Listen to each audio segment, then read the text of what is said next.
Yes, that's right, folks. You're hearing a song called New York Doll by David Johansen of the New York Dolls, which not only starts this episode, but starts the film that this is all about, Fear City. And to talk about Fear City is my dear friend and the contributor, one of the two contributors, but I think of him as the contributor to the notes in the booklet for the 101 release, the limited release.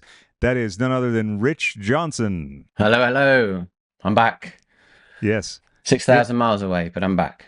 Before we get into the whole thing, the music in this is so good. I wish there was a soundtrack, and because most of it was written for the movie by Joe Delia and whoever the singer was. That's what I was hoping that you were going to educate me more on, because I know you have got so much vast knowledge on not just film, but your music knowledge is amazing. Well, that's really, I love your Instagram page as well, because every now and again you'll just post stuff and it's just music related. And then it kind of takes me off in tangents where I'll then explore a band that I've never even heard of, and it's great because it just takes me into all of that as well, and the 80s sound, and yeah, I love it. Absolutely love it. I'm very honored for you to say that to me when you are such an incredible source of knowledge about film and film eras, film styles, in particular, in this instance, noir, but so many films. I mean, there's at least 12 to 25 behind you.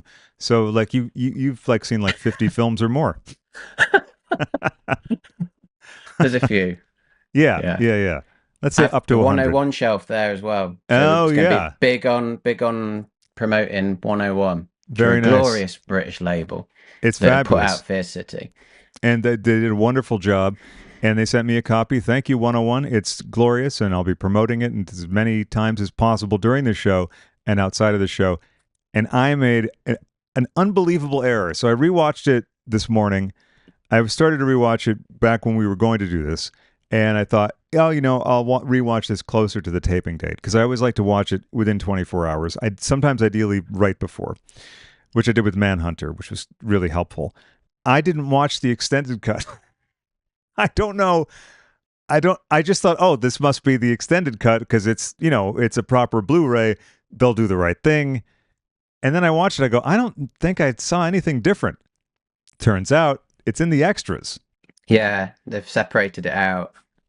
Yeah, if I recall. It's a long time since I watched it, because I watched them back to back when it was first released. Oh, yeah. Obviously, when I did the writing for it, I had the screener. You'd never seen it, that's why it was so impressive. No, it was completely fresh. I mean, because in the UK. Oh no, I meant when you wrote the notes. That's why I was so amazed.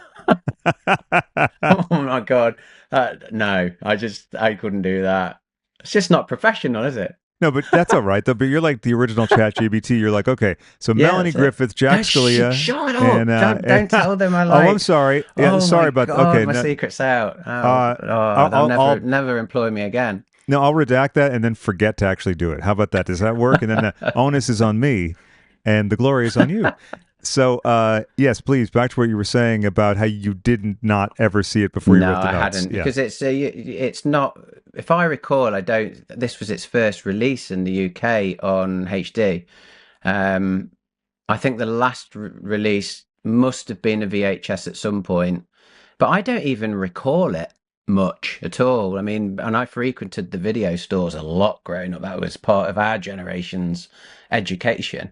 And I don't really remember Fear City. I don't remember the cover, which is part of the nostalgia. Even if you never saw, 99% of those films, you saw 99% of those video covers, which are all part of the memory, those important memories. But it was all new. But obviously, I was very familiar with Abel Ferrara. In fact, this is one of two that were back to back that I actually wrote about Abel Ferrara movies. So I won't say what the second one is, but I think it will be out before Christmas. Oh, I think I know which one that is. Which one that is. Yeah, it's a big. I'm just guessing. I'm just telepathically guessing. It's not that Rich would divulge this sort of thing. Yeah, he's also not seen that film, so I'm sorry. Your method. I'm sorry about that.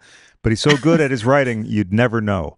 Then they give him the movie afterwards, and he's like, I got that right. Nah, no one's going to notice that part because it's all interpretive. Just that one section, with the, I'm not going to say what kind of venue. You know what I mean, near the end. I never heard of this movie until 2 years ago or so, or maybe 3 years ago. It was during the pandemic. It was on a birthday. Of course, I was bummed out because it was during the pandemic. And I mean, there were mostly great, hilarious times, but it was my birthday, and I said, okay, well, I got to watch something that's sleazy. Then I saw this Prime thing that said Melanie Griffith, 1984. Wait a second, Jack Scalia, the soap star, and wait, Tom Berenger and Radon Chong. What the fuck? And then I put it on, and I freaked out because I heard David Johansen, and I went, "Wait, you're kidding me!" At first, I heard his voice and the sleazy music. I was like, "This is made for me." Look, body doubles behind me, Rich is in front of me. It's a whole thing. Actually, the computer rendering a GPT image of Rich, but I freaked out, and it was great because, especially during that time, you were anything that was exciting or joyful, you're like, oh yes, and I went off into a whole tunnel, and it was my birthday, so I got a bunch of Chinese food, watched movies all day, and that led to Class 1984. And then Oh, Dangerously yeah. Close, which is not wonderful, but it's cool. It's a canon It's movie another directed. 101 as well. Is it? Class of 1984, yeah. It's definitely back there. That's one of their releases over here. For a second, I thought you meant Dangerously Close. I was like, that's surprising. That is No, surprising. not that one. It's worth watching. It's not amazing. Directed by John Stockwell. And it has a great punk rock guy in the high school. It's not very accurate. Yeah, But it's yeah. basically a sleazy version of Blackboard Jungle, Oh, the Class Glenn 90, Ford yeah. film. But Class Yeah, 1984, I it's a was talking about remake of Dangerously it. Close with the fake punk. One of the amazing things about Class 1984 is that Vincent Van Patten plays an incredibly scary, Oh, believable punk. yeah. A lot of them are terrifying in that though, the characters. I mean, it's not a yeah, it's I wouldn't say it's a forgettable movie. It's just really kind of mid par. Um, it's not a fun movie. It's really mean spirited. Yeah, I love that. But the scene with his wife and everything is Oh just no! awful. And by the way, let's just get this out of the way. We should have done it before. Huge trigger warning. Just so trigger warning, trigger warning. Anything to do with female violence against females, Yeah. anything to do with killing of women, Hmm. uh, outrageous. We're not going to repeat the language, but there are some No. breathtakingly shocking moments, particularly by Mike. What's his name? And the strip club owner, which incidentally, fucking giant. What's going on there? The people are just watching. Look, I love Melanie Griffith. She is gorgeous, but she's just sort of like ambling around the stage, and people are going wild with applause. Yeah. That's the I one mean, fan. that's a massive part to talk about, just Melanie Griffith, because just to kind of stick a pin in that slightly And I just is want to completely just finish. Trigger warning: anything that could disturb you might be discussed in this, yeah, especially violence and other bad things against women. Okay, yeah. there we got that out of It's the as way. simple as that. Yeah, Yeah. We're as transparent as possible. we try to be. We try to be. I Yeah. don't get any sun just because of that. I want to remain. So you were saying about something. Melanie Griffith. Yes, that's right. I've Yeah, I heard think of her. just to, I will come back to it in more detail, but yeah, as with the way that it's an Abel Ferrara movie, so the majority of the time you watch his films, um, this is, I think, a really good example of how disposable the women are in context to the story. Okay, Hmm. it's about a serial killer. It's Yeah, that is what's naturally going to happen, but there's not really a role in the sense that they have much to do other than being fodder. And Melanie Griffith, I think, is a very good example of that. It's literally if you remove her from the film wouldn't be any different. That's mm, my opinion. yeah, It's an interesting one. It's an interesting one to really be properly objective about, as you should be about any movie. But this in particular, it's like, yeah, stepping out of it and seeing, trying to sort of pull out some of those qualities of the movie, because you are dealing with a film that isn't the best of a very controversial director. yeah. So by default, it's already problematic. And I think that we come to like the term problematic can be problematic. But in this Sure. instance, Well, there are a Abel lot of Ferrara elements of helped it. usher that word in. I think people, Yeah, if for familiar with sure. any of his work, really. Mm, Although interestingly, this follows Ms. 45, mm, which many, I think, justifiably consider a feminist mm. classic, despite it being written and directed by because Nikki St. John wrote that as well, right? Well, it was co-written by I think Lund had Zoe a Lund. Zoe Zoe Lund Lund. had input into that as well, and also Bad Lieutenant. There's elements that she was part of as well. That Yeah. if people go away and read about their collaborative work, that she had quite an impact on the way that some of those films, especially 45. I mean, that's her movie, really, and she really, very much based on large parts of her life and experiences. So I think that's why that film, yeah, you would easily put that at the top of his oeuvre of work, and I think it's by default, it's the antithesis to what we're going to be talking about. I would say. Although I will say, for anyone who's not, I don't want to spoil anything about Ms. 45, huge trigger warning for the first 15 minutes or 20 minutes. It's just like, oh my God. I remember seeing it again. I watched that after seeing Fear City. So my chronology or my path with Abel Ferrara is kind of not reverse, but okay. So I saw Bad Lieutenant in the theater. I then watched Dangerous Game when it came out on VHS. I was so excited to see that. It's so weird. I want to watch it again. I think that was a wildly huge budget. Is that the other Harvey Keitel one? It is, Yes, isn't it it? is with Yeah, yeah. Madonna. That's with Madonna. Yeah, And he plays a director having trouble with a movie and he's in love that's with the right. star. It's a whole great, one of those great movie within a movie things. And a lot of people at the time were saying, "Oh, this is about Madonna, and Madonna's playing a character because the that's written about her because Ferrara doesn't like her." And I don't think any of that stuff was true. So I've seen like stuff in and around. Of course, King of New York Oh, is just fantastic, it's so good. brilliant. So when I saw Fear City, I went, "Oh my God, I should watch Miss 45." I've still never seen Driller Killer. I Have you need to. not? No, Oh, I yeah. haven't seen that. It's. I thought it was excellent because I kind of went in. As you would, you go in with any Ferrara film, you go in with a lot of trepidation and what is this going to be like, and how Yeah. uncomfortable it is, and his kind of leeriness and with the camera and all of that, and also the infamy around that film.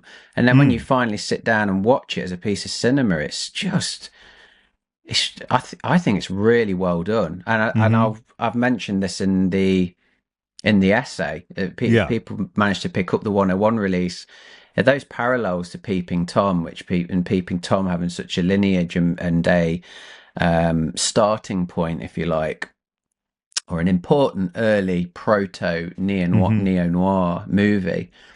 It's a it's a really important film in the same way Texas Chainsaw Massacre is a really important film, and it's almost like the importance of those films. I think even Chainsaw Massacre to a point almost overshadows what the actual film is as a horror movie because Right. of the time and place it was made and what it represents and everything else that comes with it. It just drags in the whole of that culture and society.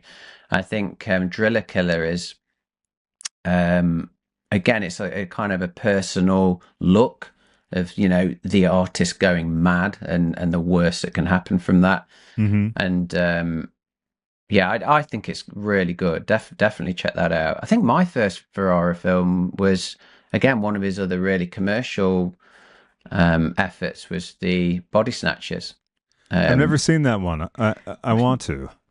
I really liked it. It's Hmm. good, but you wouldn't. Again, I was a teenager when I watched that, so and it's not like an Abel Ferrara film. If you went in, you'd Yeah. think expect all his films are going to be like that. That's him in a similar way to Fear City, being given money by a studio and then making something which is away from the normal sorts of stories he's making. But And you know what? So lore has it, like everywhere on the internet, that this was a 20th Century Fox film from the get go.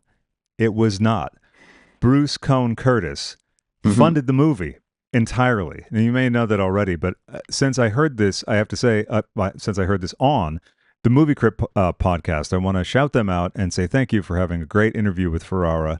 And he talks at length about Fear City, which he doesn't normally do because he just generally says like, "Oh, it was a nightmare. I don't want to talk about that much." And it seemed like it was a nightmare in various ways. And the reason 20th Century Fox was involved is because they had a deal with his production company for a two-picture deal. Basically, it was this and Dreamscape.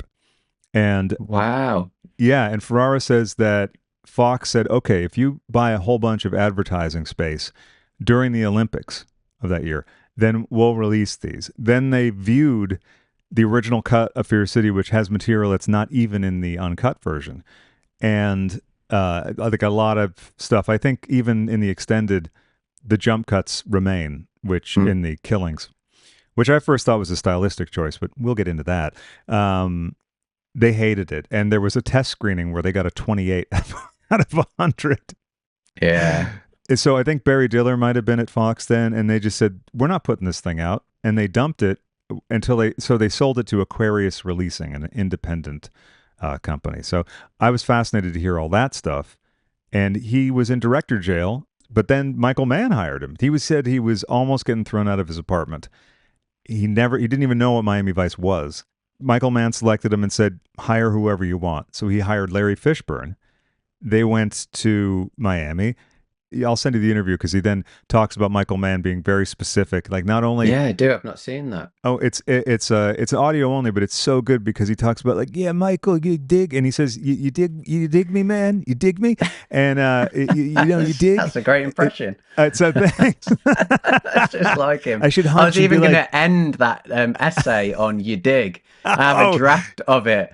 You dig, and that was the yeah. alpha. Nah, it's too much. I can I'll see how that leave would it. be tempting, though. You're like, scribble it down, scratch it out, scribble Yeah. it Sorry, down. Chat GTP was going to add No, that well, bit too. that's all Yeah, right yeah. though. That's the magic of ChatGPT is that it gets the you dig. Abel Ferrara essay, Fear City. The first draft though was Fear City, directed by America Ferrera, and it Yeah. was like, no, Rich, No. Rich, and you're like, that's a typo. I'm I really wondered why sorry. it came out all pink and just went down some Barbie rabbit hole. Yeah, Strange. yeah, and you were like, Sky Ferrera? No, oh wait, no, sorry, my transcription is screwed up. I'd have to fire her. Um, or him, whoever, I don't know. So then it was dumped. He was broke, got Miami Vice, and then it was released, Fear City, in Europe. And that was the uncut version, still slightly butchered, that is on the disc that we're talking about, the 101 release. And it looks like my guess is it's from a print because I watched 2 minutes of it, and the aspect ratio is slightly different, and it doesn't have the same restored from the original negative look. No, So no. beautifully done by 101, the company that I don't know, the company that put this out. So I was going to say the company that cares. That's what I meant to say. So when I discovered this, I was like, how the fuck do I not know about this movie? It's got so many elements that I would love. And then I was like, Abel Ferrara, what the hell is this? Strip clubs. I'm sold immediately. Sleazy New York, strip clubs, Melanie Griffith. And then I'm seeing the cast list unroll. I'm like, Billy D. Williams. And then all the women. So Radon Chong, I go, holy shit. And then Maria Conchita before Alonzo. Like, what is going Yeah, on? And then Ola Ray from Michael Jackson's Thriller. I mean, it yeah, is stocked. it is. And I mean, obviously, it's quite early on in all of those actors' careers. It makes it kind of even more uncomfortable to watch when you're bringing in some of the work of those other actors. For instance, you know, if you've seen Commando, you're kind of going, oh god, yeah, it's the like really lovable, girl that Arnie sort of, becomes friends with, and she helps her, and she's in a really Yeah. good film actually. I think it might have been the year before this, The Quest for called Fire. The Quest for Fire. It's Yeah. great. Have you seen it? No, I haven't. Oh, I always remember that because it's there was, brilliant. within 2 or 3 years, there was Quest for Fire and then Clan of the Cave Bear. And I always remember That's it. Yeah, that very Clan of the similar. Cave Bear is terrible, but I had to go see it when I played New Beverly because I thought, Mm. this is never going to happen again. Amazingly, or not surprisingly, or whatever, or the joke would be surprisingly, the print was immaculate because it just never got that much play. Yeah, So Quest for Fire, yeah, that was a big critical smash, and it was really the thing that made her name, yeah, she's outside of brilliant being in it. Tommy Chong's daughter. Yeah, exactly. Yeah, there's the the lineage there. But yeah, Ola Ray, even more so, I think, with her because there's that kind of, I mean, obviously there's Thriller.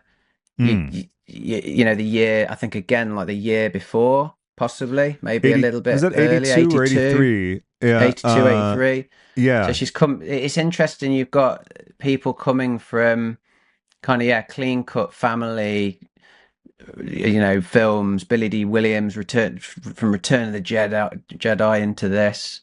yeah. Yeah, it's an interesting cast, and I think Jack Scalia.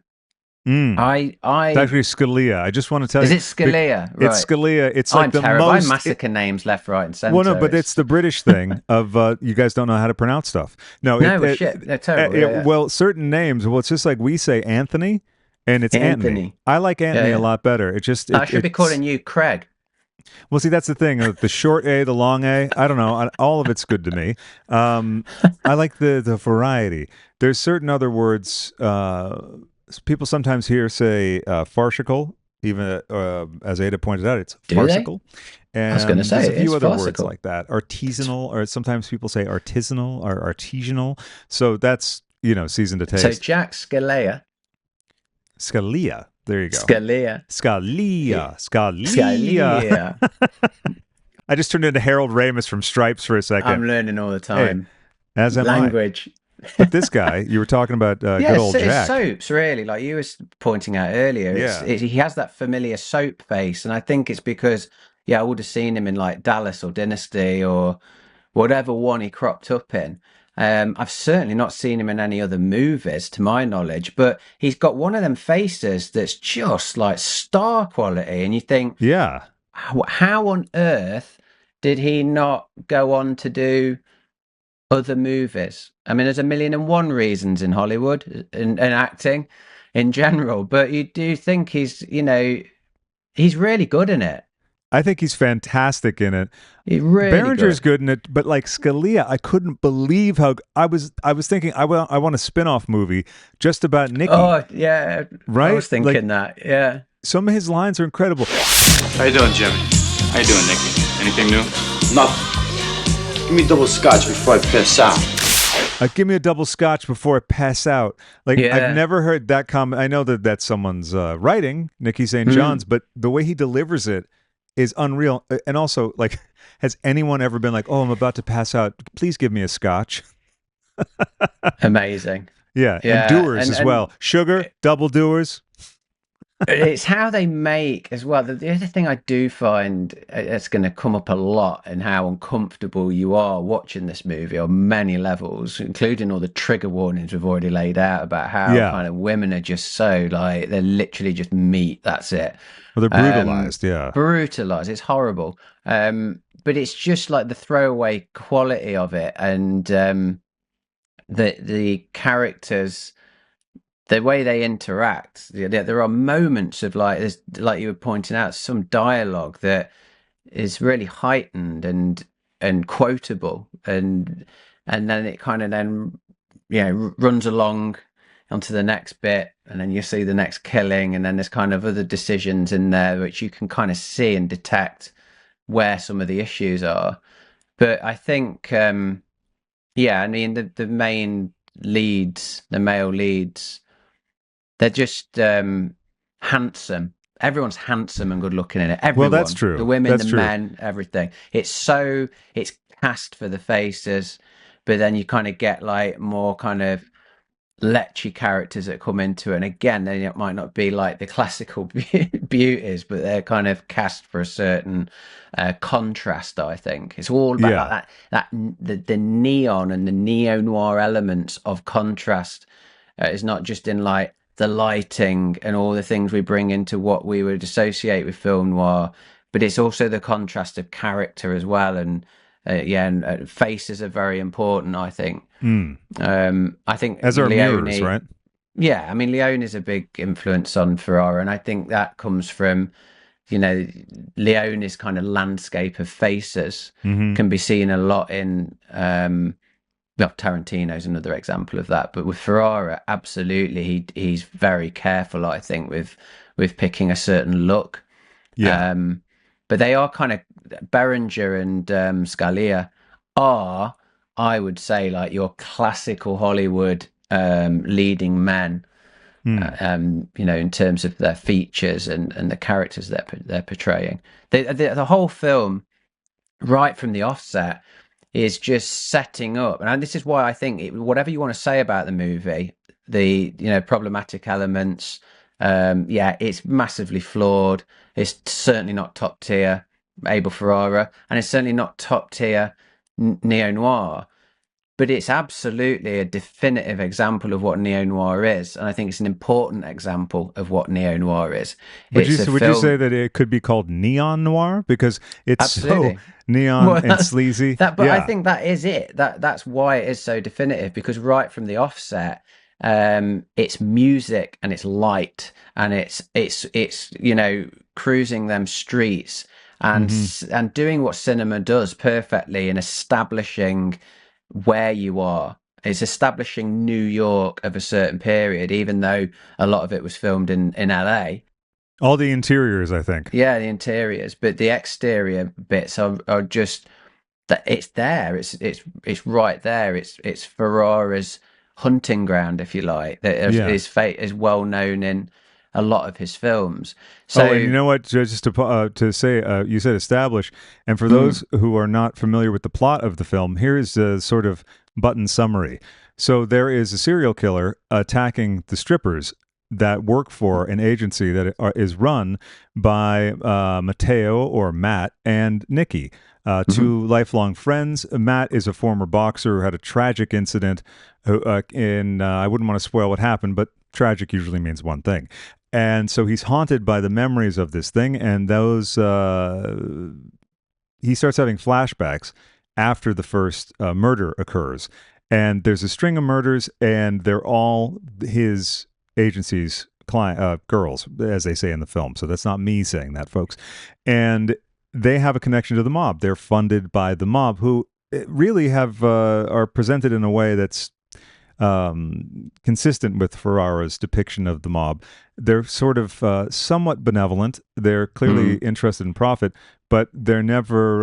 Well, that one guy's a little edgy, the guy with the bald spot. But moreover, they're more so sort of likable than the mm, police. Surprise. However, Billy D. Williams, playing the lead detective who used to be in the Vice Department, is involved, and then they're at odds the whole time. mm. Basically, after that, hilarity ensues. The more people get killed, or more women get killed, and they're trying to figure out who it is. And then there's this whole thing at the end. So we don't want to give everything away, but that is the general premise. It's what I would say is the greatest martial artist serial killer versus boxing club strip own movie ever made. I have to agree with you. Yeah, there's few contenders that can snatch It's that it's title. just bizarre. It's like the serial killer's kind of thing, Yeah. and then yeah, the strip club owner has got this element as well, and also the parallels. Before I forget, the parallels of what we were discussing about Manhunter in the way that the killer is kind of connected to Yeah. the protagonist. So, Yes. Yeah. there, and like you were hinting at earlier, there's some interesting uses of editing that kind of show that connection or heighten it slightly. So there'll Right. be like a slash, or he'll take out a woman, not take them out as in on a date, take them out. See, that's what got cut from the original version, I Yeah, guess. the ice cream and everything. Yeah. And then it cuts to his nose bleeding, and he gets up, and it's kind of that sort of, there's an element there of you're constantly seeing them as basically cut from the same cloth, but one's gone one way and one's gone the other. That there has been tragedy in these two men's lives, and neither of them really have used it for good. Even like he's gone in and he's kind of continued to there's the flashbacks of him being picked up by the mob and the influence of that as a kid and him shining shoes and and then he becomes a strip club owner. So it's not No, a like strip club agent, strip club agent, agent. stripper. Oh, and that is actually based. That whole agency is based on people that Ferrara knew. That's right, yeah, and Nicky St. John as well, That's and the right. two characters are based on Ferrara and his relationship with each other. So you are Ferrara is the lead, if you like, in the same way with Driller Killer. He is playing the lead in that, Yeah. but Nick St. John again kind of slots himself into Scalia's role, and yeah, there's that's interesting. Is it maybe the other way around, just because Nicky never shuts up? No, in a good way. Possibly, But Berenger is possibly. kind of mute. I have to say, one of the weirdest laughs in a film I've ever seen is Berenger in the first 10 minutes. They're kind of bummed because they go, before the murders start, they go to get money from a guy who owes them money, who's played by Yeah. Mike Vazzo, and he plays a guy named Mike. I always like that because sometimes I like to think they're like, just call him Mike. He doesn't have the best, and he says some of the foulest things in the entire film. Even at the beginning, he gives the guy a bottle of booze and he goes, "It's like milk from the tit of your mother-in-law," or something like your That's mother-in-law's it. tit or Yeah, it's whatever, been instead horrible. of mother's milk. It's a wonderful, gross twist on that. Friday. That's good. That's good. I knew I could count on you guys. Hey, look at this, huh? Straight from the other side. Latte is ocho. It's milk from your mother-in-law's tit. 150 fucking proof. I got it especially for you, Matty, here. Thanks. Well, let's have a drink. What do you say, huh? Yeah, Starlight. It's me. Come on, Mike. I got that fat pig you sent me out there. Hey, Mike, what do you care? The creeps should draw your place. They don't look at the face anyway. Look, I'm not asking for pin-up girls, but give me a break. You send me a stick. I'll kill that fat sow and put her out of her misery. Oh, Mike, I'm gonna have to call you back, all right? Goodbye. That cagoose. Many moments like that. Many moments. The most quotable guy in the movie, it ain't the ostensible, not ostensible lead. It's Billy D. Williams. There's even moments that when you're watching it, and if you've grown up with Star Wars and you have the classic kind of Han Solo, Lando Calrissian delivery, it's like, you kind of there's the shady bar, and then they like sit down at the table, and there's the Yeah. moment with him and Berenger where it's almost like it's Han Solo and Lando, Bam, bam, but bam, it's bam, like ba-da, bam, ba-da, bam, bam, ba-da-da, bam. that's it. That's all they needed, and it's Yeah. but it's a sleazier version of it, and it's like, yeah, I do like the thing that's going on with those two characters, and Berenger is just like so tortured in it, and there's these flashbacks, to obviously the tragedy and what happened, and also what I do love as well is obviously you're assuming that this is sort of maybe 25 years earlier, so you're kind of doing the math and thinking, right, so what, this is like maybe 1960, 59, 60, but they still make it, they almost feel they take it back even further and they light it and dress it in the browns and everything and make it feel more like the old classic noirs. So like Yeah. you've got the classic gangster elements are lit in such a way and dressed in such a way, but it's almost like they go even further back with it in terms of the design. When he's a kid, almost like when a he's the- it's like almost like it's a conscious nod to wanting to show the contrast between what film noir was and what film noir evolved into by the time it gets to the 80s, and you've seen the city sort of grow around that, and like I said, Ferrara just loving New York and really showing it off, because he does, and he shows like the worst of it as well, like this, But he makes just it look so how gorgeous, seedy it like is. all those, But he does, all the reds and everything. Like amazing. the shot of Melanie Griffith walking in, all strung out to that that one bar that you see a lot. That's where Nicky might pass out if he doesn't get the double scotch. Is such an incredible. It's a whole the mise en scène, the whole combination of the music. This very specific type of music that it's like a cross between Italo disco, high energy R&B, and synth music of the time, which is very specific to that era. and it's so cool that I love that. I love that stuff. It's great. That's really illuminating. But that specific kind of sleazy vibe is in that music, and it works perfectly with the strippers. I don't know if any other music would have given the whole film the same kind of thing. And to the design that you mentioned, the apartments, the respective apartments of Nikki and Matt are incredibly well designed. They each reflect the person pretty well, and also you go, oh, okay, they do pretty well there. Yeah, they're making. But if you're wanting to watch a film about empowered women, this is not the film to be watching. This is not. No, this is not it. It's just like it. They are literally just eye candy. It is. There isn't much going on at all.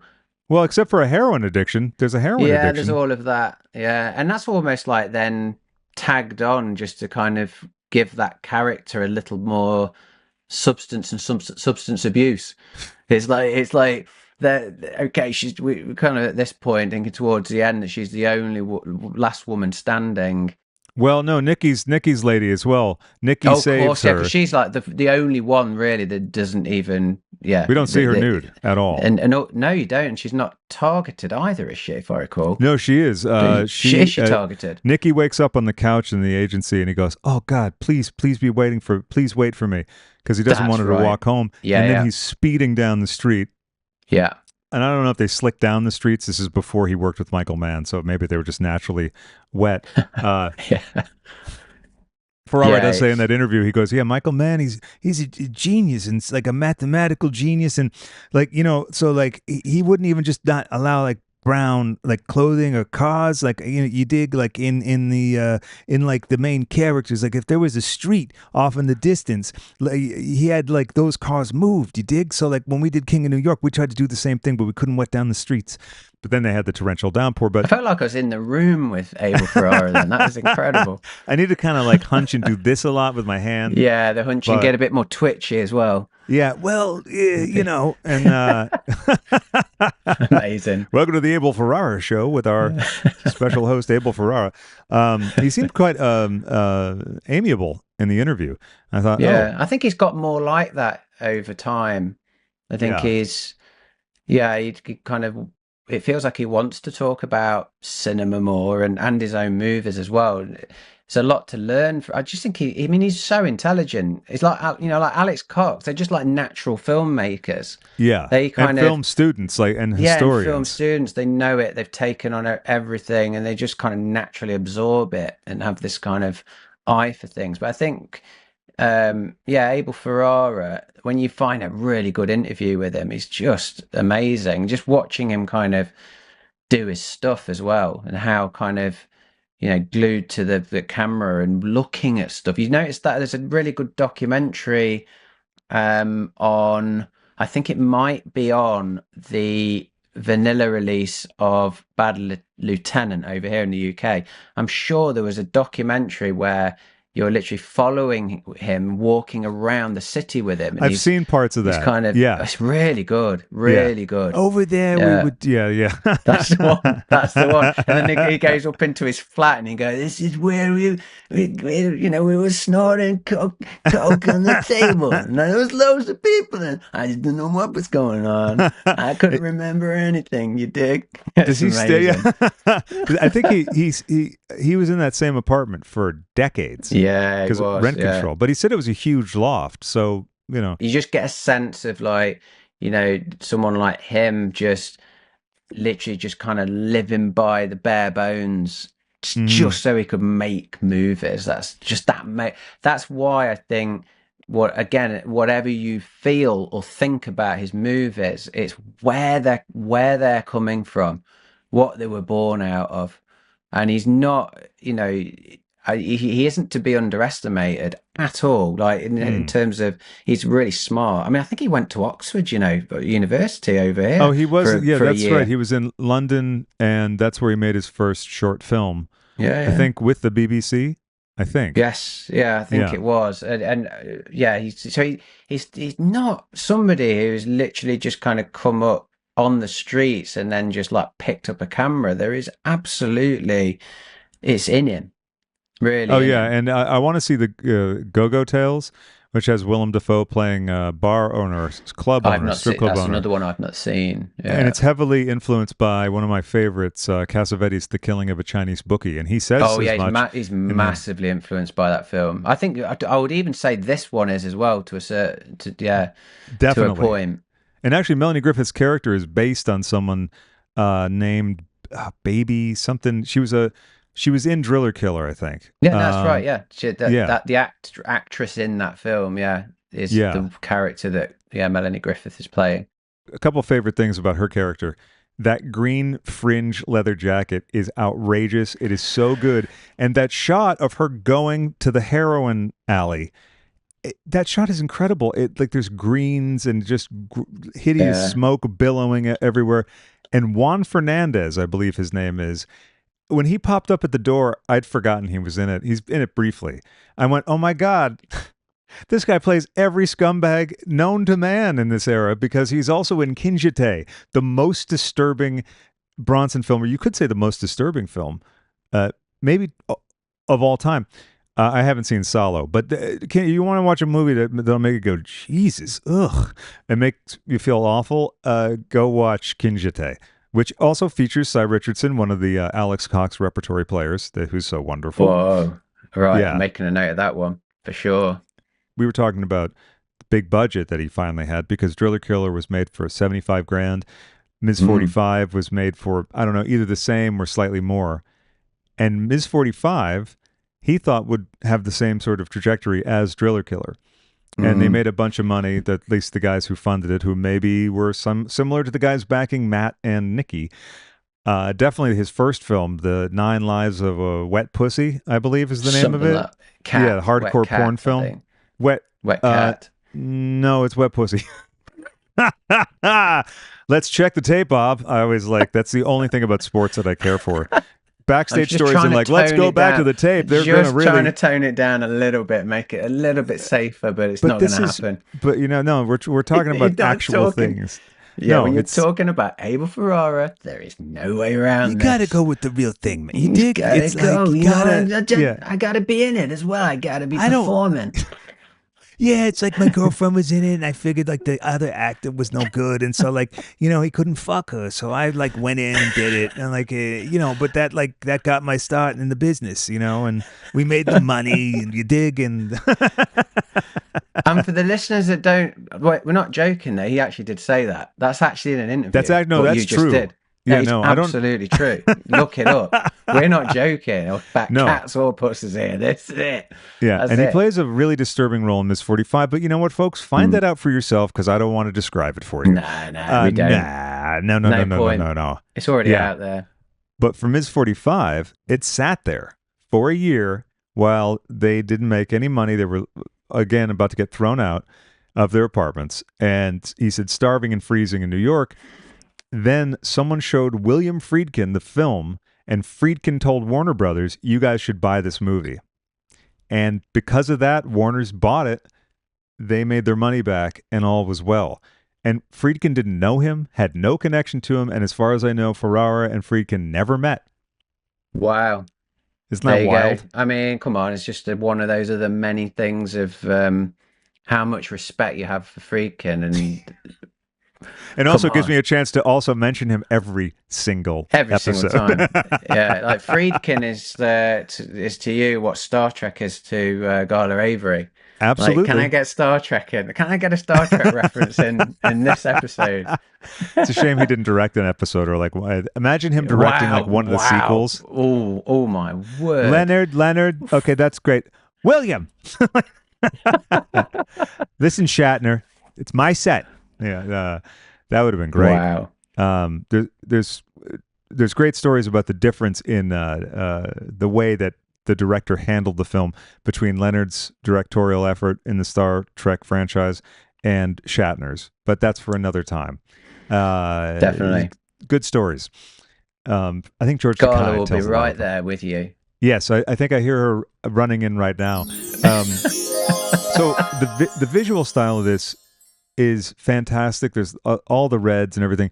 Most of it seems to be use of the lights that are in the actual places, although I can't tell if the interiors of that bar are those L.A. or is that a New York club? That must be a soundstage. Well, if it's the interiors, then it's all going to be the sound stages in LA because Yeah.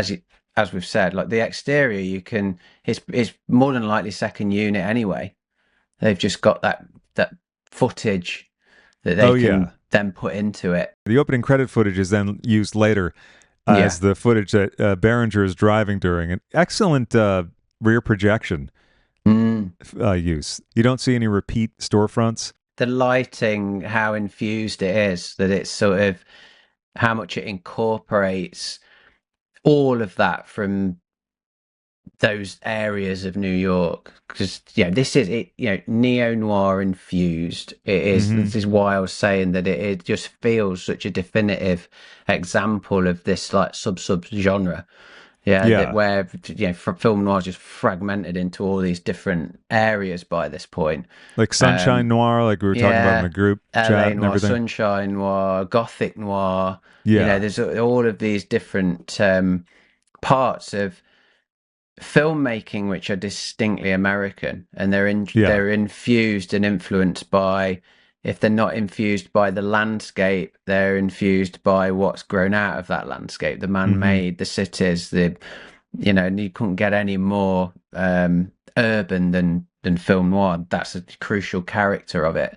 But as soon as color film comes along specifically in the late 50s, when it really starts to kind of creep through more with the advances in technology. The interesting thing is, and I touch upon this in the essay, is that you can kind of see like Touch of Evil, Orson Welles' film, is almost like the last, what is often classed as the last great film noir before it then really starts to become neo-noir. Vertigo, then you have that as a real prime example.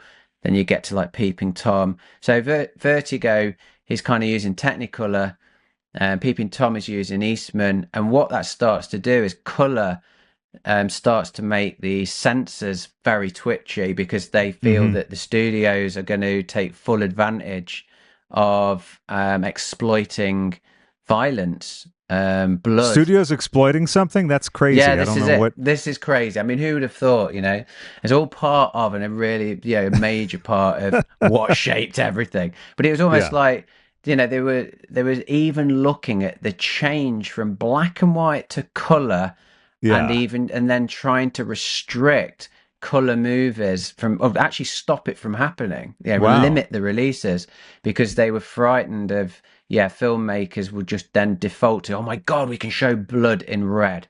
Well, of course, the way that Taxi Driver avoided the X rating is that Scorsese took down the red. He made it much browner, murkier. A lot murkier. And actually, that means that reel, or that last chunk, is murkier overall, because they had to do an optical, so it's like second generation. But even more disturbing, because it actually, by doing that, actually makes it more realistic, because you don't really ever see that in that color, and the way that it's lit and everything as well. It does make it. And plus, it's the grimiest of grime in a film loaded with grime, but so beautifully shot. And then everything's like this brown, ugly, like stained taupe and beige.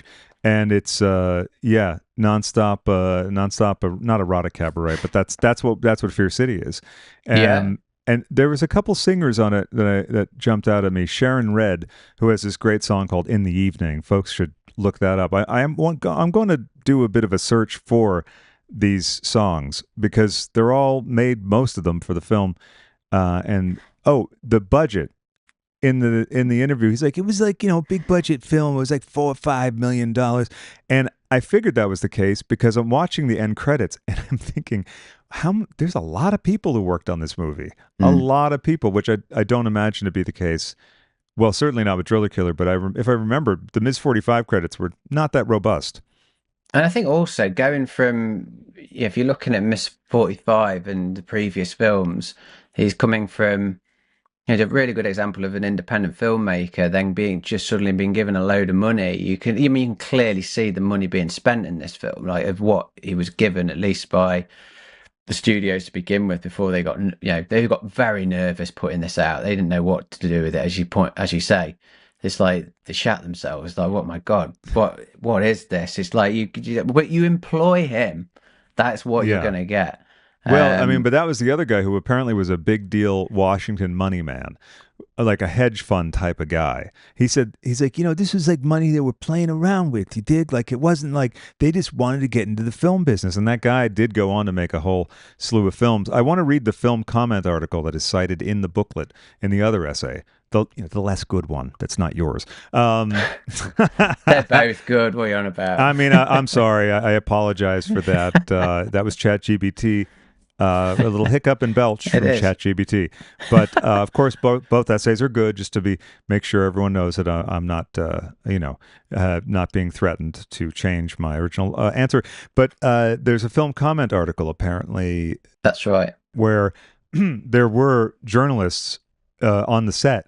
And the producer called him a stupid asshole, and Ferrara like threw a bunch of food and glasses at him, and he had to be like restrained and brought over to another way.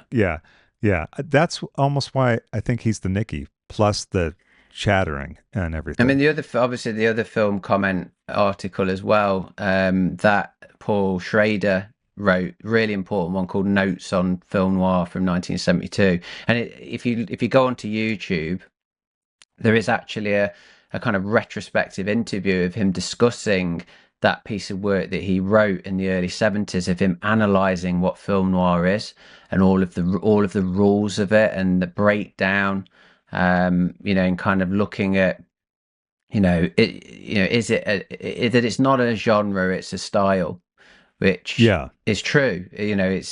It's more about all of the tropes and conventions that influence the look of that movie. It's like a blueprint, more clearly than you would say, a horror movie. Horror is a genre. I think film noir, I mean, it's true to a massive extent, but I think in hindsight, I'm pretty sure even in that interview, he starts to kind of say, well, it's kind of evolved. It's evolved so much now that it has become at least a subgenre, or a subgenre, like I was another kind of genre or subgenre, which you mentioned in your fabulous essay, available on the 101 edition, a limited edition of Fear City, featuring both the regular version and the extended version, which you cannot get or couldn't get in the States. You mentioned giallo, and there's a few interesting crossovers. I noted them, and now I don't know where the note is. Here it is. Oh, that's because I had pulled up the parental warnings, which I got. It's amazing on this one that there's even parental warnings, and there's more words than just "do not show this to your kids" at all. Never. No. And while I'm looking for this, I have to mention this did come out on video in the States on Thorn EMI home video. That's another reason I thought, how the hell did I not know about this?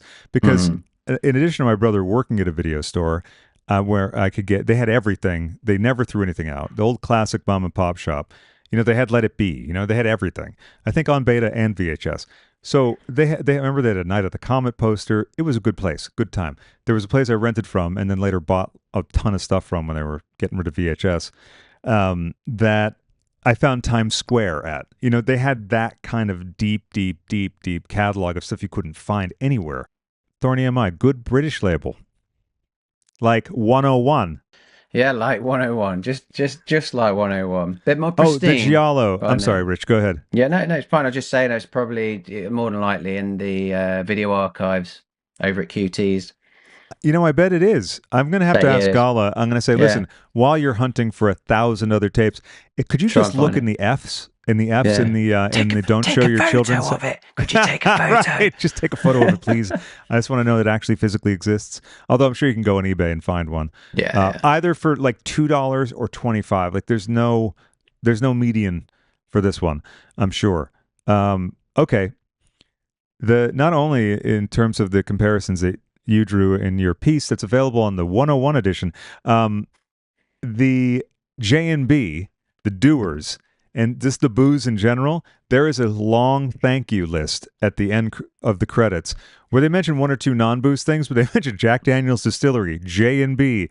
There's a cigarette company. I can't even remember which one it is, whichever brand that Matt is smoking throughout the film. All that product placement. Hey, look, they're going to be drinking, they're going to be smoking.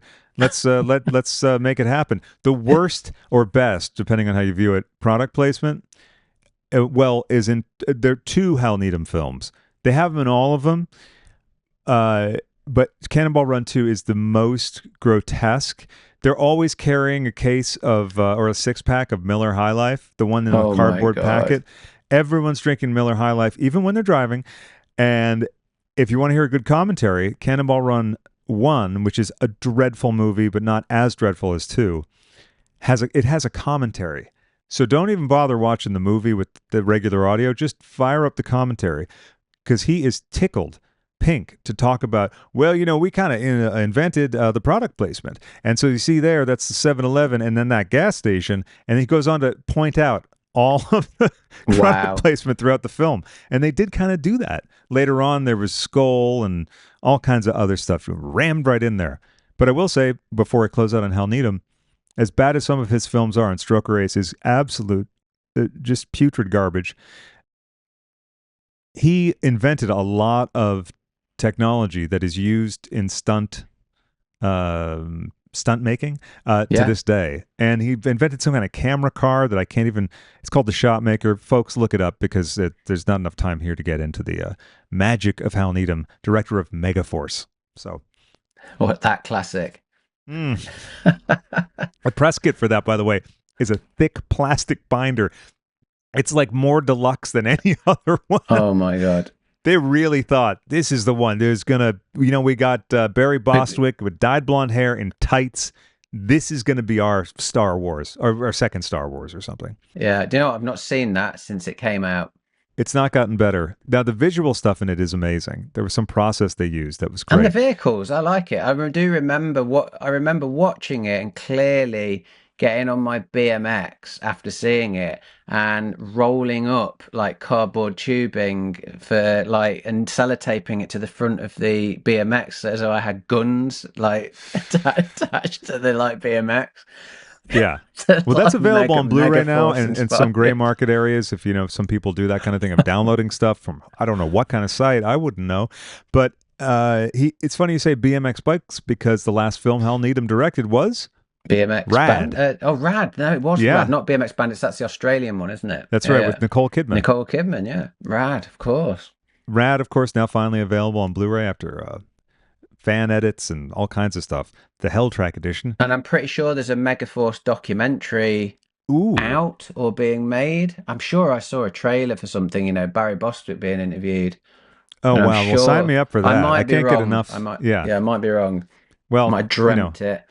Maybe you're manifesting it. Something else that I thought was delightful is the Goldstein character, the other mob guy that for a while they're wondering, is he the guy behind the girls' deaths, because he is the other guy running a similar agency and he's not part of the same mafia family, which leads to a very tense confrontation between Berenger and this guy. I guess so. Berenger and Goldstein, I like to mix and match the actor's name and the character's name. But when they're sitting down for a chat, when they're talking about protecting the girls with a bunch of extra guys, he's drinking a celery soda. A celery soda? A celery soda. I wish I'd written down. Stick of celery. I may have tried one once out of sheer curiosity. And any weird flavors. Dr. Brown's Cell-Ray. That sounds like something you'd get in that place around the corner from you. Is it JoJo's or something, that smoothie place? Oh, I know what you're talking about. I can't, it's like, it's That's why insane. I was dying for a piss so much when I got to yours, because they made 2 of them for me by accident. Oh, okay. They go, we've got this left over. I was like, I'm not going to let that go to waste. I just necked all these double smoothies. Oh, Jesus. So I looked it up, and it is often sold in Jewish delicatessens and restaurants. and also found in specialty grocers and grocery stores that specialize in American food in Israel. The flavor derived from celery seed extract is reminiscent of ginger ale, but with a pronounced celery flavor. With a pronounced celery. Okay, you know what I'm talking about, the green thing. Flavor that is more pungent or peppery than ginger ale. So, Wow. I'm going to be hunting this down now. I'm curious. I want to see if it still exists today. it's going to be like me trying to go out and find a packet or a thing of Lilt. It's not going to happen here. No. That old root beer over here can be quite tricky to find. Right. Next time you're here, we'll have to get a can of celery and go, "Ugh, this is terrible, but interesting." What are some other things about the film that spring to mind for you? Well, there's a lot. I mean, obviously, the giallo element is a massive part where you can dig into so much more. Like, again, it comes down to like the how that's kind of evolved through the use of color and movies, and it also goes parallel with the unavoidable use of exploitation. You know, that exploitation, Italian cinema go hand in hand, and I think once they latched onto their kind of filming their little pulpy novels, they just had a certain way, I think, a certain eye, and I think also the mean-spirited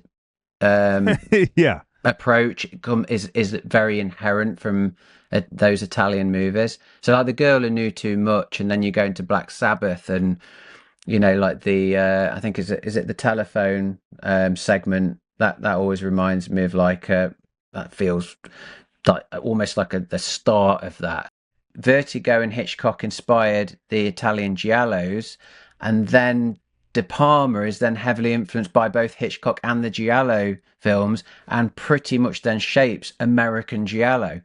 Pretty much creates it, to be honest. So he kind of just gets everything that he's learned from those movies, doing it. And if that's the case, I mean, I'm assuming it is, because that's what my guess is.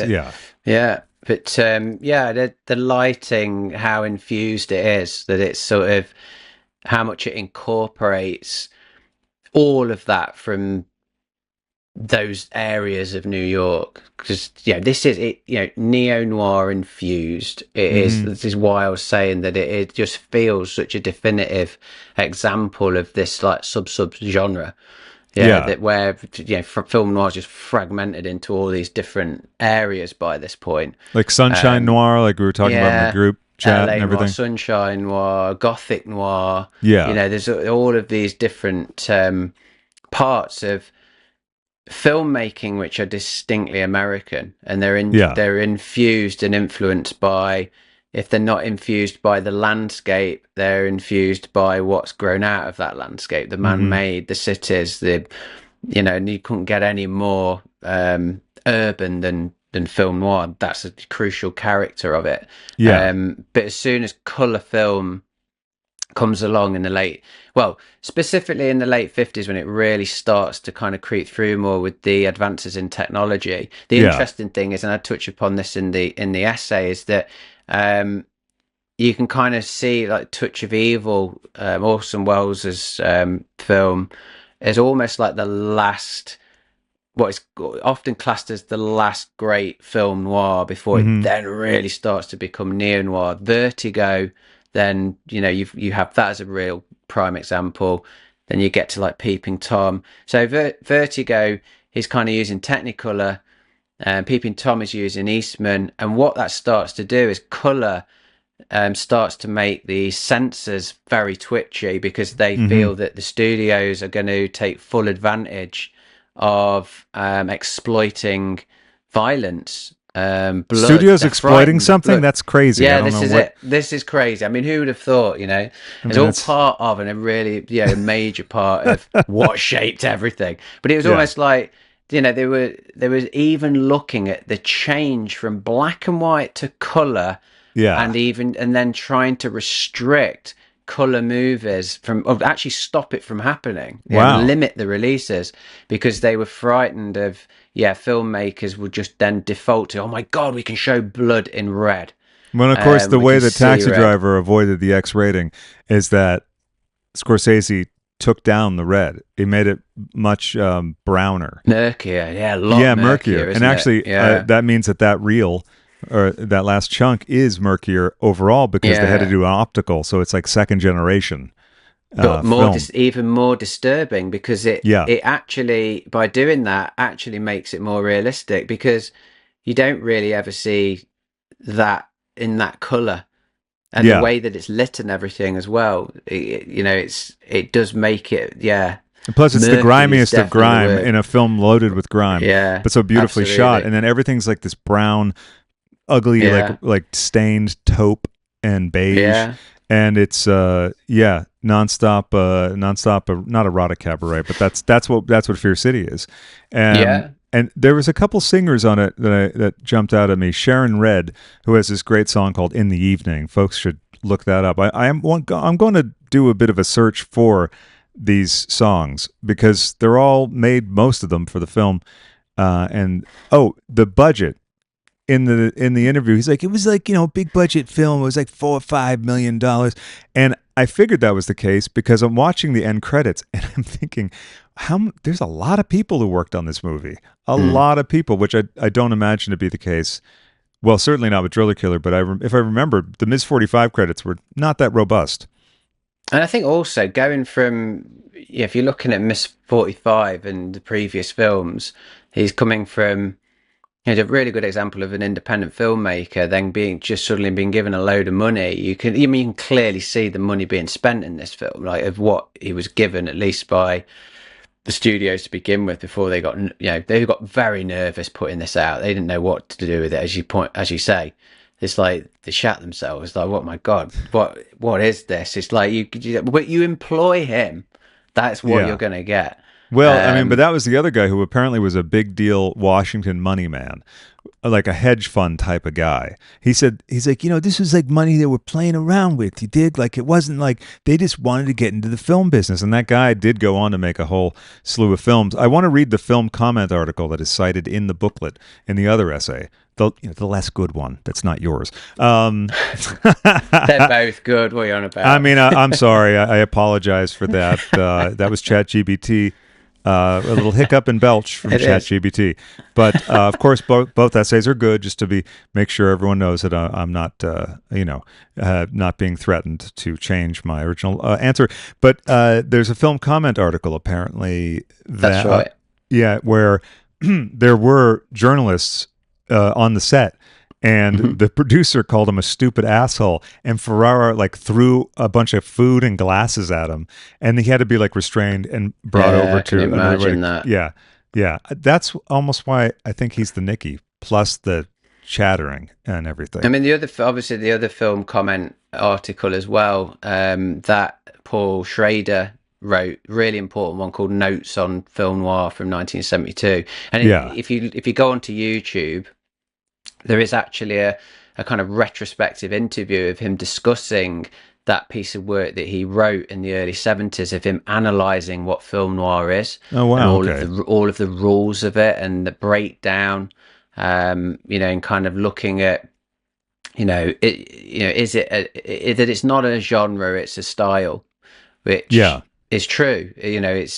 It's more about all of the tropes and conventions that influence the look of that movie. It's yeah. like a blueprint, more clearly than you would say, a horror movie. Horror is a Hmm. genre. I think film noir. I mean, it's true to a massive extent, but I think in hindsight, I'm pretty sure, and even in that interview, he starts to kind of say, well, it's kind of evolved. It's evolved so much now that it has become at least a subgenre, or in a Yeah. subgenre, like I was Another saying earlier, where it's another kind of broken up. genre or subgenre which you mentioned in your fabulous essay, available on the 101 edition, a limited edition of Fear City, featuring both the regular version and the extended version, which you cannot get or couldn't get in the States.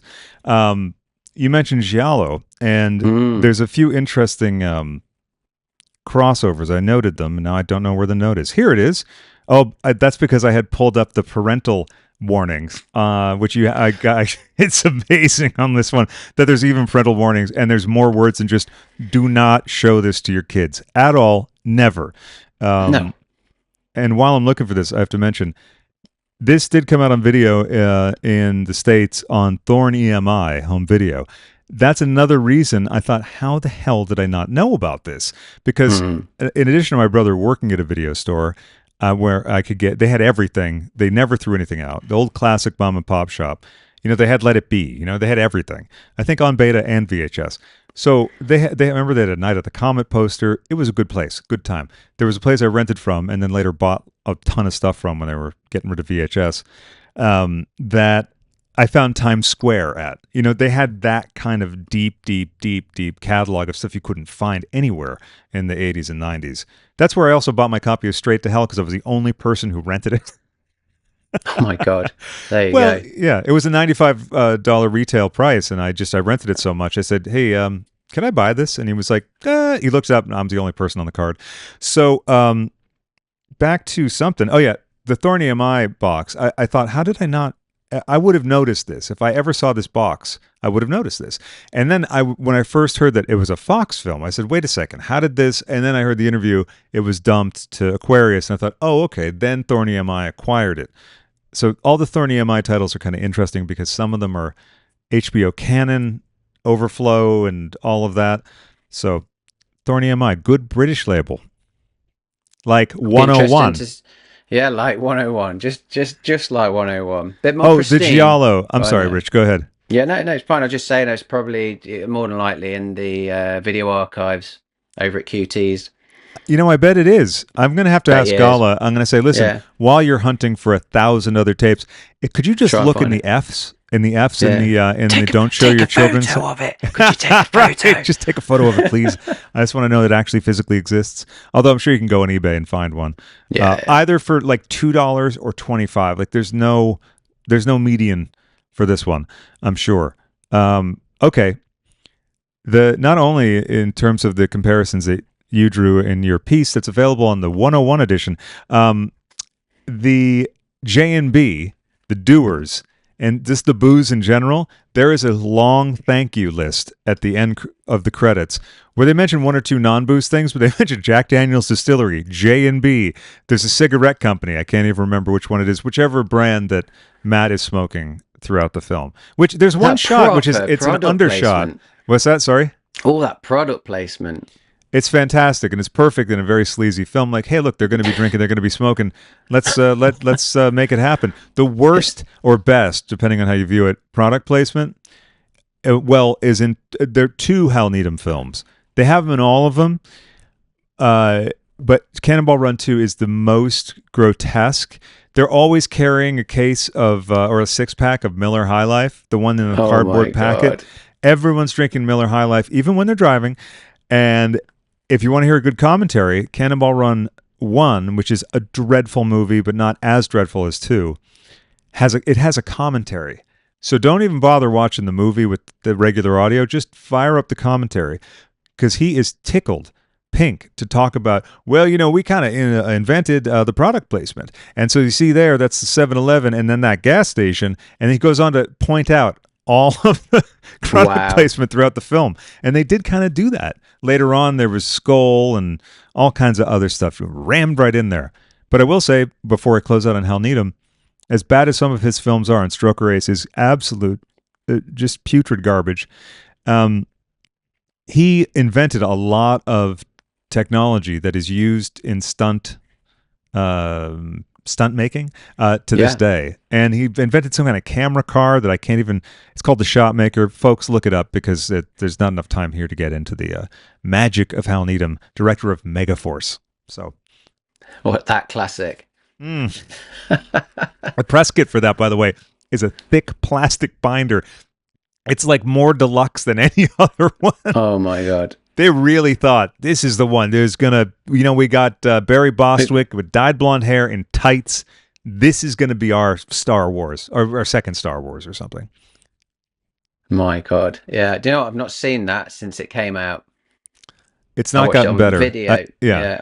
Well, I bought a VHS off of some. I finally found it at a store because on eBay it was like $200, and I thought, I know it's not worth it. It's Hal Needham, but I got to see Hal Needham's science fiction movie. and or not science fiction, you know what I mean, like futuristic. Now the visual stuff in it is amazing. There was some process they used that was great. And the vehicles, I like it. I Oh, remember Yeah. watching it and clearly getting on my BMX after seeing it and rolling up like cardboard tubing for like and sellotaping it to the front of the BMX as though I had guns like attached to the like BMX. Yeah. Well, that's Like available on Blu-ray now Force and some gray inspired. market areas. If you know, some people do that kind of thing of downloading stuff from I don't know what kind of site. I wouldn't know, but it's funny you say BMX bikes because the last film Hal Needham directed was BMX Rad. Band? Rad. No, it was Yeah. Rad, not BMX Bandits. That's the Australian one, isn't it? That's right Yeah, with yeah. Nicole Kidman. Nicole Kidman, yeah. Rad, Yeah. of course. So, Rad, of course, now finally available on Blu-ray after fan edits and all kinds of stuff. The Hell Track edition, and I'm pretty sure there's a Megaforce documentary ooh, out or being made. I'm sure Well- I saw a trailer for something, Barry Bostwick being interviewed. oh wow, I'm well sign me sure- up for that. I might can't be get wrong. enough. I might, yeah, I might be wrong. well, I might have dreamt it. maybe you're manifesting it.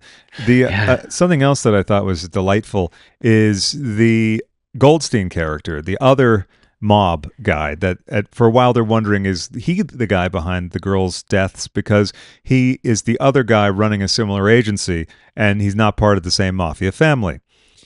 Which leads to a very tense confrontation between Berenger and this guy. I guess so. Berenger and Goldstein. I like to mix and match the actor's name and the character's name. But when they're sitting down for a chat, when they're talking about protecting the girls with a bunch of extra guys, he's drinking a celery soda. A celery soda. A celery soda. I wish As I'd in written down. stick of celery. There Did you- is a celery. I'm going to look it up because it's not Dr. Bronner's, but it's something. Wow. I like that. Yeah. Celery soda. Celery soda. Yeah, I may have tried one once out of sheer curiosity. And any weird flavors that Dr. Brown's Cell-Ray. Celery soda. That Celery- sounds like yeah. something you'd get in that place around the corner from you. Was it Jojo's or something? That smoothie place. Oh, I know what you're talking about. I can't. It's like it's That's insane. why I was dying for a piss so much when I got to yours because they like made two of them for me by Oh, okay. accident. They're like, "Oh, we've got this left over." I was like, "I'm not going to let that go to waste." I just necked all these like, double smoothies. Oh Jesus! So I looked it up, and it is often sold in Jewish delicatessens and restaurants, and also found in specialty grocers and grocery stores that specialize in American food in Israel. The flavor derived from celery seed extract is reminiscent of ginger ale, but with a pronounced celery flavor. With a pronounced celery. Okay, you know what I'm talking about. The green thing flavor that is more pungent or peppery tthan ginger ale. So Wow. I'm going to be hunting this down now. I'm Yeah, curious. well, you know what? I It's wanna gonna see be if like it me still trying to exists today. it's going to be like me trying to go out and find a packet or a thing of lilt. It's not going to happen Yeah. here. No. Like, Yeah, so next root time you're beer here- over here can be quite tricky to find. Right. Next time you're here, we'll have to get a can of celery and go, "Ugh, this is terrible, but interesting." So that's. I have a couple other notes, but what are some other things about the film that spring to mind for you? Well, there's a lot. I mean, obviously, the giallo element is a massive part where you can dig into so much more. Like again, it comes down to like the how that's kind of evolved through the use of color and movies, and it also goes parallel with the unavoidable use of exploitation. You know, that exploitation, Italian cinema go hand in hand, and I think once they latched onto their kind of filming their little pulpy novels, they just had a certain way, I think, a certain eye, and I think also the mean-spirited Yeah. approach is very inherent from those Italian movies. So like The Girl Who Knew Too Much, and then you go into Black Sabbath, and you know, like the I think is it the telephone segment that always reminds me of like that feels like almost like the start of that, especially in Italy, and then it kind of you get to oh god, what's the brilliant Bava one with the faceless masked killer? Oh, I'm drawing a blank. I'm really drawing a blank. I can't believe I forgot it. That's okay. Well, I will mention in our Yeah, it might come back to me later. But that is then the next natural progression from that is that Vertigo and Hitchcock inspired the Italian giallos, and then De Palma is then heavily influenced by both Hitchcock and the giallo films, and pretty much then shapes American giallo.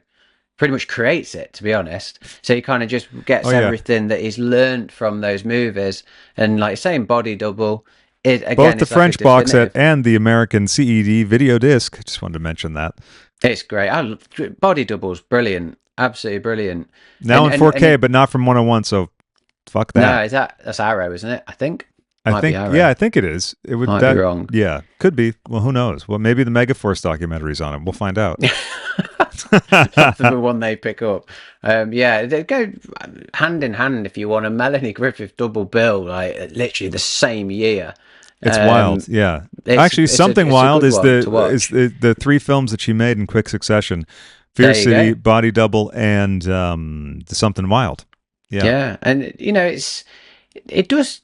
That's almost like it's a conversation in itself, isn't it? That if you look at a certain actor's work, and I mean Melanie Griffith, the sorts of roles she was playing, especially early on, there's always that thing about, well, getting a part in anything, becoming an actor is just an incredible feat.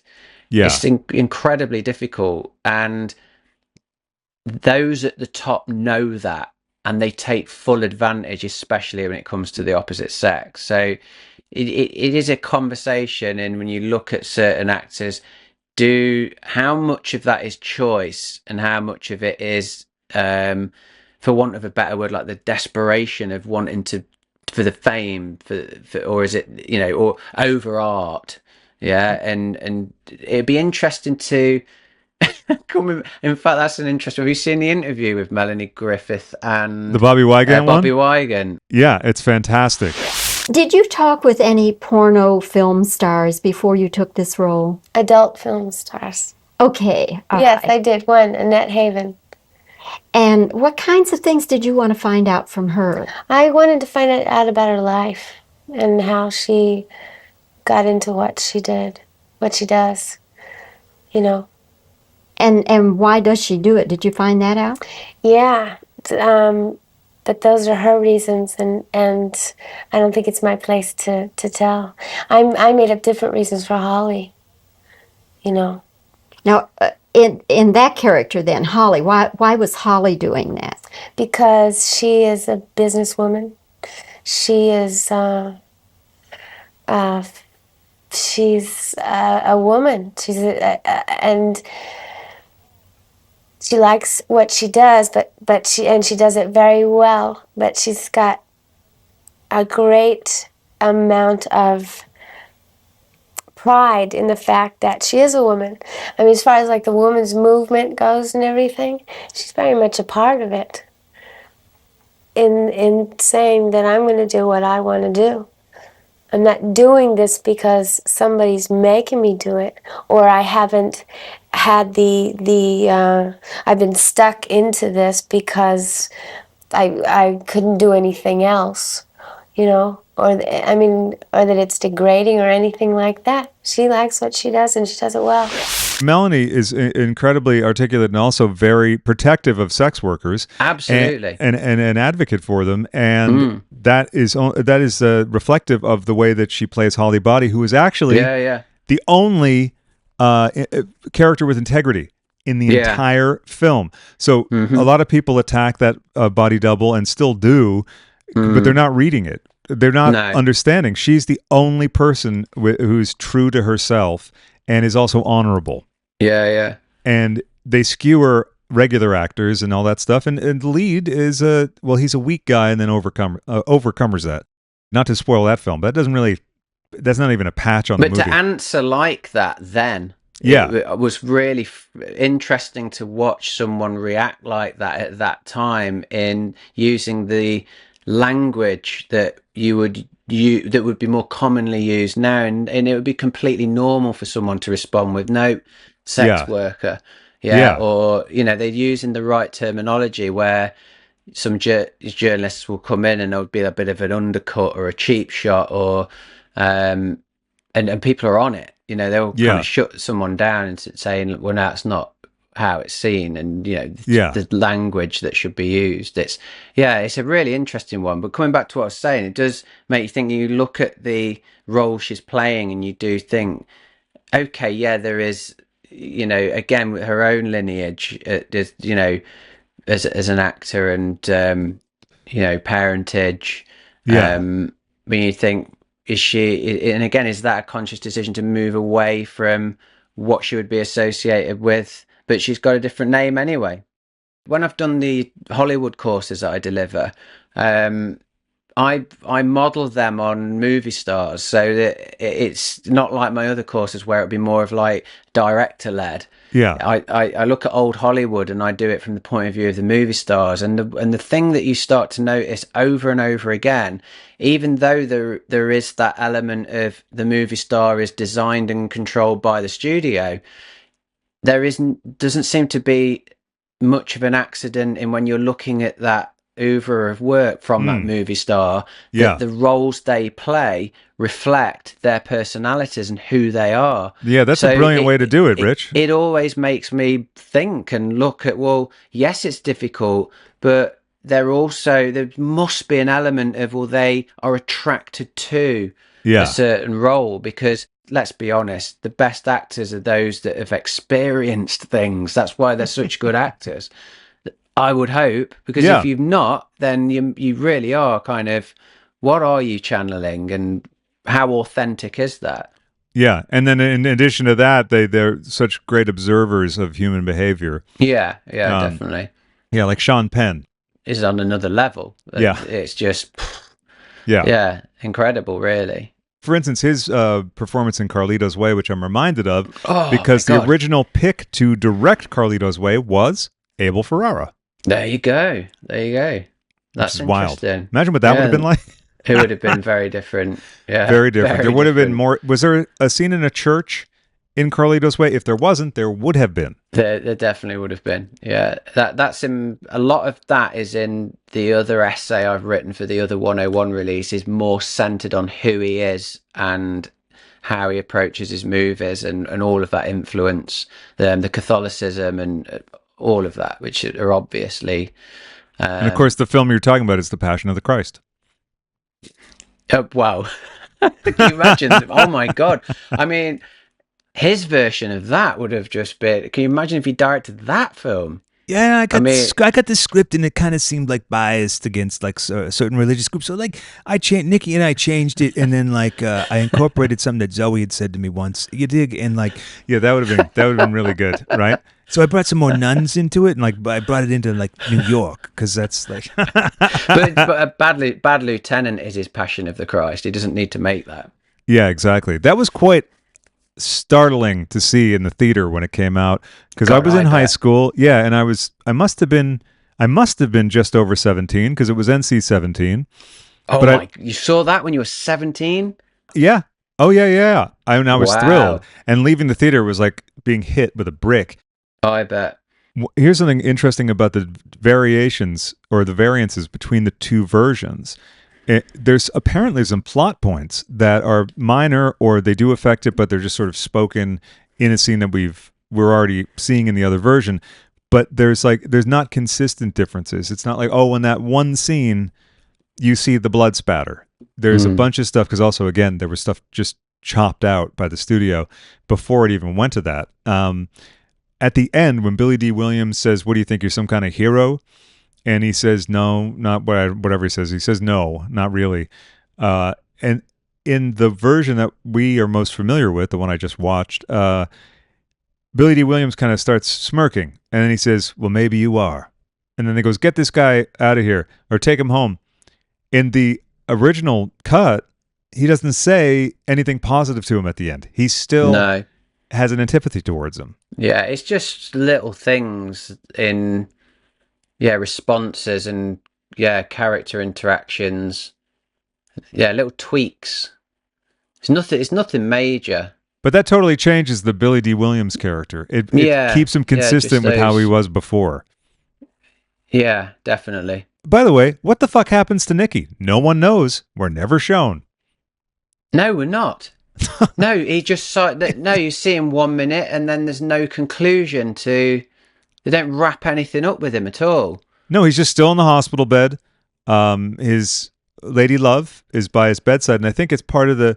You see, like it's part of a brief montage. It's not a full montage, and then it's just the cityscape and the reprise of New York City Doll. Yeah. Wow, did you see that? My light just changed on me. You're Hang being on a second. haunted. Yeah, I think it is because it does this every once in a while.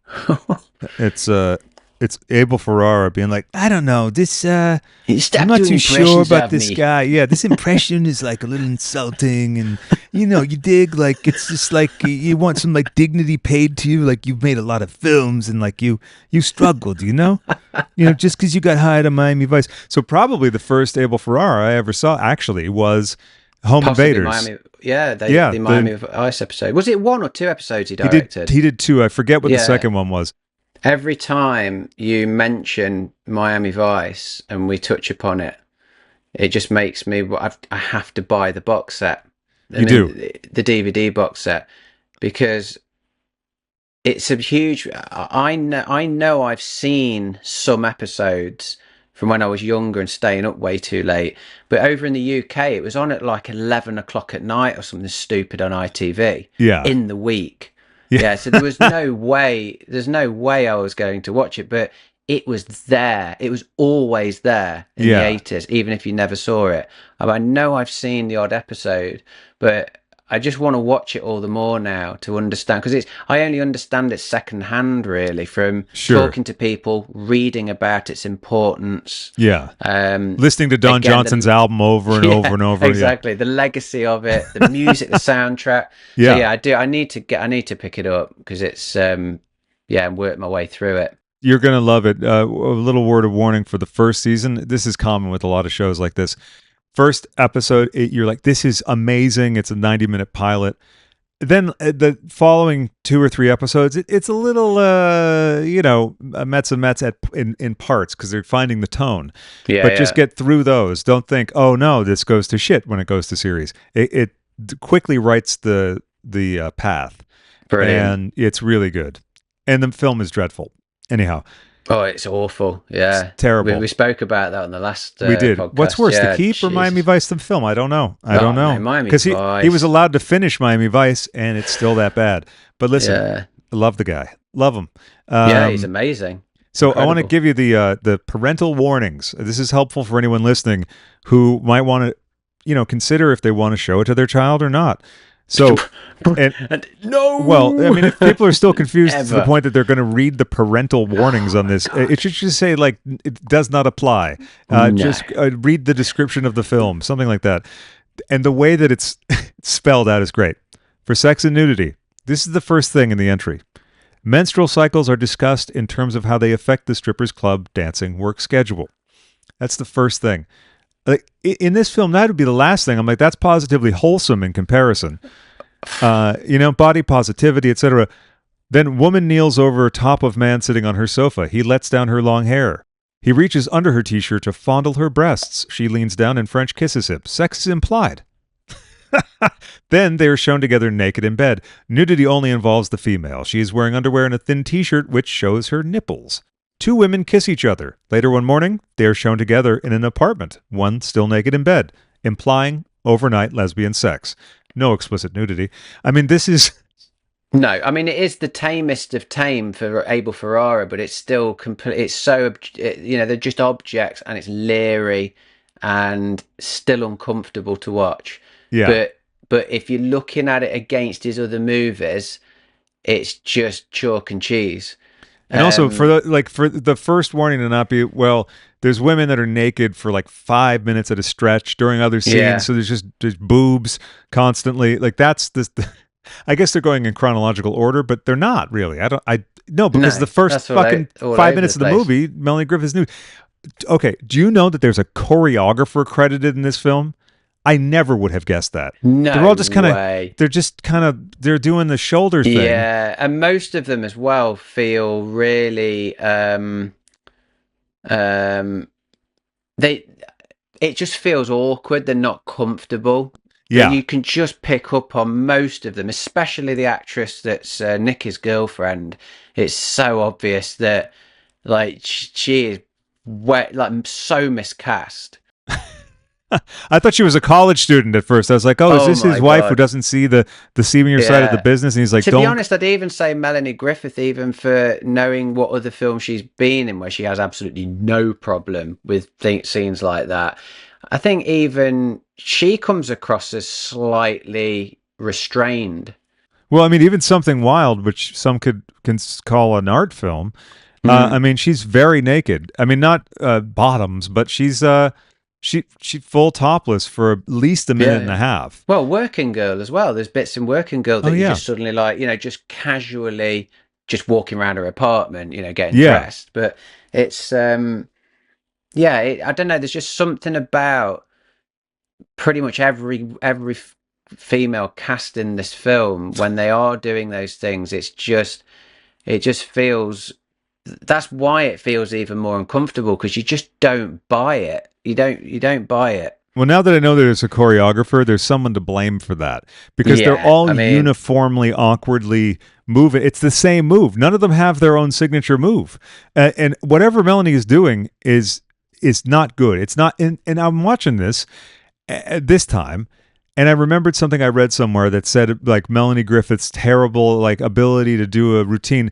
No, in Body Double, she does quite a signature routine. Yeah, There's no choreographer credited in that film, to my knowledge. So that's Melanie coming up with that, as far as I can tell. I mean, it might have been modeled on something seen in like a Dark Brothers film or Annette Haven or something. But to me, even if it was designed by someone else, she has a flow to her movement that is not evident in her performance here. Or the only thing I can think of is that it's choreographed on purpose to look as though they're self-conscious, but you'd think, well, no, that's not a professional. Like in that environment, is going to be uber confident.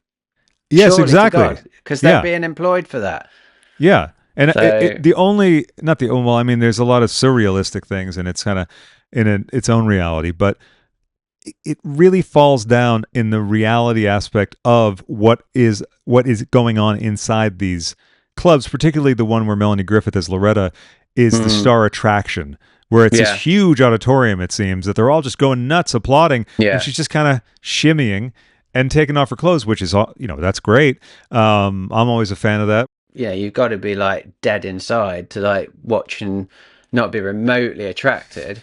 But objectively, you're just like, it's just the way, the context and the way it's kind of used, and the way they're not really given anything to do other than just be victims. It's just like, it's so dated. But also coming back to the choreography, the antithesis to that, I think the best example to show like almost like how overly choreographed and artistic it is around this time you have Flashdance. Oh yeah. So like if you watch like the scenes in Flashdance, which are so heightened and high concept, it's like we pretty much gave birth to like high concept. It's like, silhouette and everything's like, there is literally moments where it's set up like an art installation. Oh yeah. And like spray the water there on a grid, and then the woman's like, sat there on the chair, and then it's amazing, like incredibly iconic. Yeah.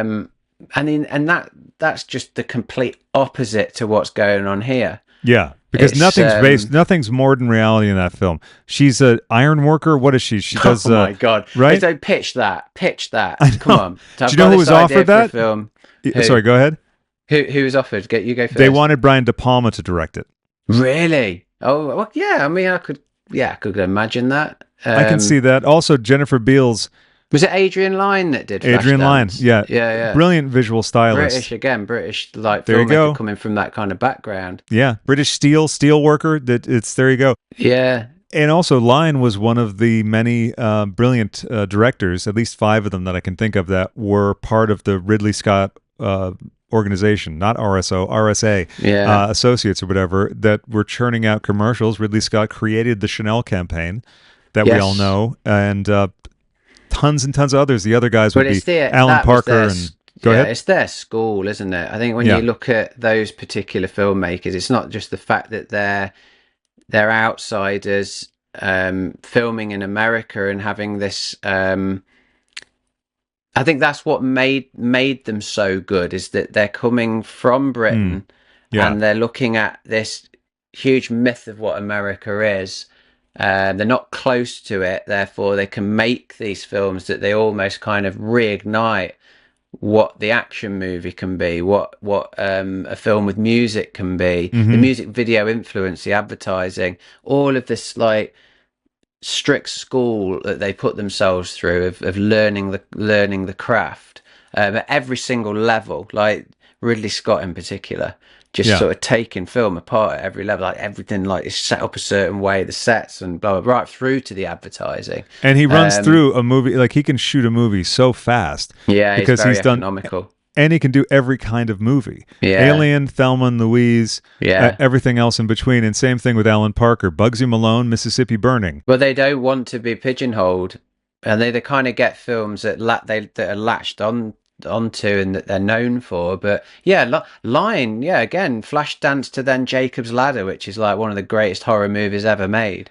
And Foxes. Is that the one with Jodie Foster? Yeah, Foxes? I love that movie so much. Yeah, long Yeah. time since I've seen that. I don't think that's available over here, so I guess we'll slip through the cracks for years. I'll send you a copy. Yeah, I'd love to see that again. It's a brilliant film, and it's the ad for it, or the trailer, is so deceptive. It's like, oh, they're crazy girls out for a good time. Oh, yeah, but it's a really dark movie. Yeah, it's a good companion to Little Darlings, but it's darker by far. Oh wow! Yeah, wow. and Cherie Curry from The Runaways is brilliant in it, but she didn't really have many other opportunities to flex that kind of thing. She was in Malibu Beach Hotel, not great. Now, would you like to hear what Siskel and Ebert had to say about it? Because I tracked down their Yes, review. please tell me. This is going to be interesting. Fear City resembles a lot of the 1940s gangster movies in one way. It has a lot of good supporting performances, not only from Billy D. Williams, but also Michael Gazzo plays a strip club owner who's always worried about going broke. Melanie Griffith plays a dancer who's hooked on drugs. And Rosanna Brosby has a nice understated scene as a mafia godfather. Everything adds up to a movie that's hard to categorize. Fear City has some good performances. It has some exciting scenes. It has a nice feel for the city at night. But that's where its ambition seems to end. It doesn't seem to want to be anything more than that. It could have been a really good movie, but instead it goes for the fleas, the compromise, those lousy scenes of the go-go girls being attacked and so forth. Right. Just misses what could have been a lot better. Now, we talked about Baby ripping off E.T. or trying and failing to. This film really rips off the whole film work of Martin Scorsese. Think about it. The killer, and I'm not giving away that much, turns out to be a guy who is a Travis Bickle clone, but doesn't have the style, doesn't have the same kind of diary. He has diaries, but they're not as beautiful as Travis's. Then you have the scene in the church. The driver is captured here in the film. Anything, it's one lone idiotic killer. Well, you're right about the comparison. I think that anyone who saw me on a double bill with Taxi Driver would learn a lot about why Scorsese is the greatest director we have right now. But even on a lower level, this movie could have been a lot better. It could have been what we used to call a grade B movie. And instead, they fall just short, despite the fact that they filled it up with so many of those good supporting performances. And Catch at the Movies, a film about how the cocaine high life can bring you down. Torchlight is the next film. So on that episode, which is only partial, and it's on one of the websites that's like the official Siskel and Ebert at the movies, because their whole catalog, most of it wasn't kept by the production company. They would wipe it to use for other things. Did I know. Just get rid then? Yeah, they'd reuse the tape. Later on, they would keep them. Oh my God, but what most, the hell? I know most of the available copies are from home tapers, but there's a huge chunk of the early stuff that was preserved. That's when they were doing it for PBS. Yeah. Either that or someone snuck tapes out of the building. So there's a great collection of Dogs of the Week. Before they started doing the worst movies of the 80s or whatever, or 1885, there's one for every year, and I highly recommend that collection. If you want to see someone freak out about and really lose their mind about product placement, go watch the Siskel and Ebert review of Leonard Part 6. Roger Ebert is apoplectic. It's so good. There's a collection of their fights on YouTube. Oh God, that's what I love about it. It's the best. Just listening to that as well is I mean, similar to how I remember Alex Cox being this like incredible like influence and just be jaw on the floor and listening to this guy every Sunday night and this is amazing. Oh my God, what is this film? Even if I carried on watching it or not. And then in hindsight, you kind of then go and you listen to that's another good example. Their sort of toing and froing is so stripped down to like literally like economical little one-liners of just arguments. There's nothing kind of in depth or analytical or forget that. It's just like, well, and then the other one goes, that's what it sounds like. Did you hear the passion in Gene's voice? Gene was so pissed. Gene was like hopping mad over this. Meanwhile, Gene, around the same time, it gave a thumbs up to Blame It on Rio. That's a horror film. I'm going to do a piece on that because that is like the most ghastly. You want to talk about bad movies for women? That is like outrageous. We were talking about films like this one, which would not pass the Bechdel test. When we were talking about Italian films, the Italian crime films, if you don't want to, trigger warning in the first 15 minutes of every single one of them, a good example would be one just called Cry of a Prostitute. Yeah, I mean, it comes back to what I was saying earlier. It's like inherent in the exploitation. Obviously it's grown up with the birth of cinema, but when you get to like Italian films in particular, it's like they really latch onto it. They really do prove what the censors were trying to avoid in the Hollywood studios. Like, the colour, yes, brilliant, we can do anything we want now. We can really emphasize this kind of lurid kind of storytelling and blood and everything else. But yeah, the way that it's the women are always the victims. And well, it's no different than Death Wish, though. Yeah, true. Yeah, but again, it's an outsider, a British filmmaker, sort of coming in and upsetting the apple cart. Making a wildly right-wing film. Michael Winner, by the way, for those not familiar with him, he was an absolute pig of a person. Oh, do you know what he really was? And to be honest, I don't rate him as a filmmaker at all. Like, no. From most, I think, off the top of my head, I would say, and this is probably because I watched it as a kid. Hannibal Brooks with Oliver Reed is one of the few films I've seen of Michael Winner's that I think is a good film. But yeah, oh God, he was horrible. But that's got that Ken Russell guy in it, so it's got to be good. Guy, yeah, you guaranteed quality. Exactly. The last movie that Winner made, I'm going to look it up because Chris Rea is the star. Singer Chris Rea. Yeah. Really? What film is this? I'm going to look it up. The premise is a guy is told he's dying, so he puts contracts out on all the people that have pissed him off, and then he's not going to die. And hilarity ensues. Parting Shots is what it's called. From 1998. Parting Shots. Harry Sterndale, a failed photographer, is diagnosed with cancer and told that he only has 3 months to live. He decides to kill everyone who has ever crossed him, and even hires someone to kill him. But when the doctor informs him that the cancer reports were inaccurate, Harry finds himself being chased by the police and a hitman. So there's that. And the cast includes John Cleese, Chris Rea, also formerly known as John Cleese, Chris Rea, Ben Kingsley, Bob Hoskins, Joanna Lumley, Oliver Reed. It's a really good cast. Yeah, and Diana Rigg. Yet, Parting Shots was not well received by critics, with Total Film describing Winner's work as offensive, incompetent, and bad in every possible way. Jesus. Andrew Collins said that Parting Shots is going to set the course of British filmmaking back 20 years. It is not only the worst British film produced in this country since Carry On Emmanuel, quite a feat in itself, Oof. It is a thoroughbred contender for the crown of worst film ever made. And then the last one that is quoted here by Christopher Tukey, great name, Christopher Tukey. Parting Shots is not only the most horrible torture for audiences that Winner has ever devised, it is also profoundly offensive even by Winner's standards. So, Jesus. Yeah. Have you ever seen Scream for Help? No, I haven't. It's rotten, but you got to see it. You got to see it. Yeah. I think it's available on Blu-ray now, but it wasn't. You couldn't get it anywhere for a long time. And so the New Bev had it as part of a triple. It was that, The Stepfather, and Lisa, the movie by the guy who made Vice Squad, whose name I cannot remember right now. Gary Sherman.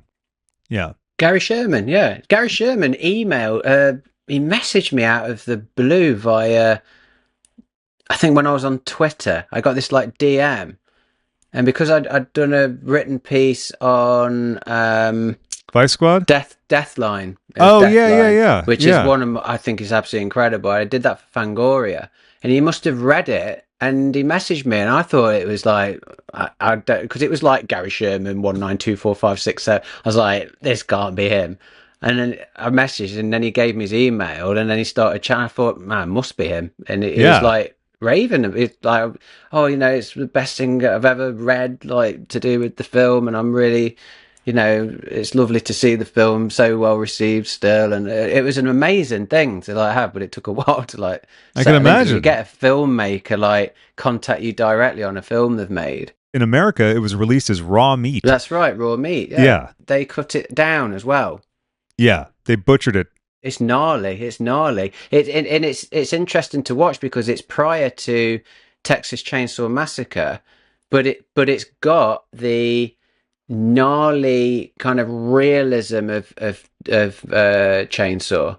So the effects in it feel real. Gary Sherman was a film student in England when around the same time Michael Mann and Jonathan Demme were also. Interesting. And they started a production company and they made commercials. And in the story of this whole thing that Gary Sherman told, it fell apart because of Michael Mann, who he calls the worst person he's ever met.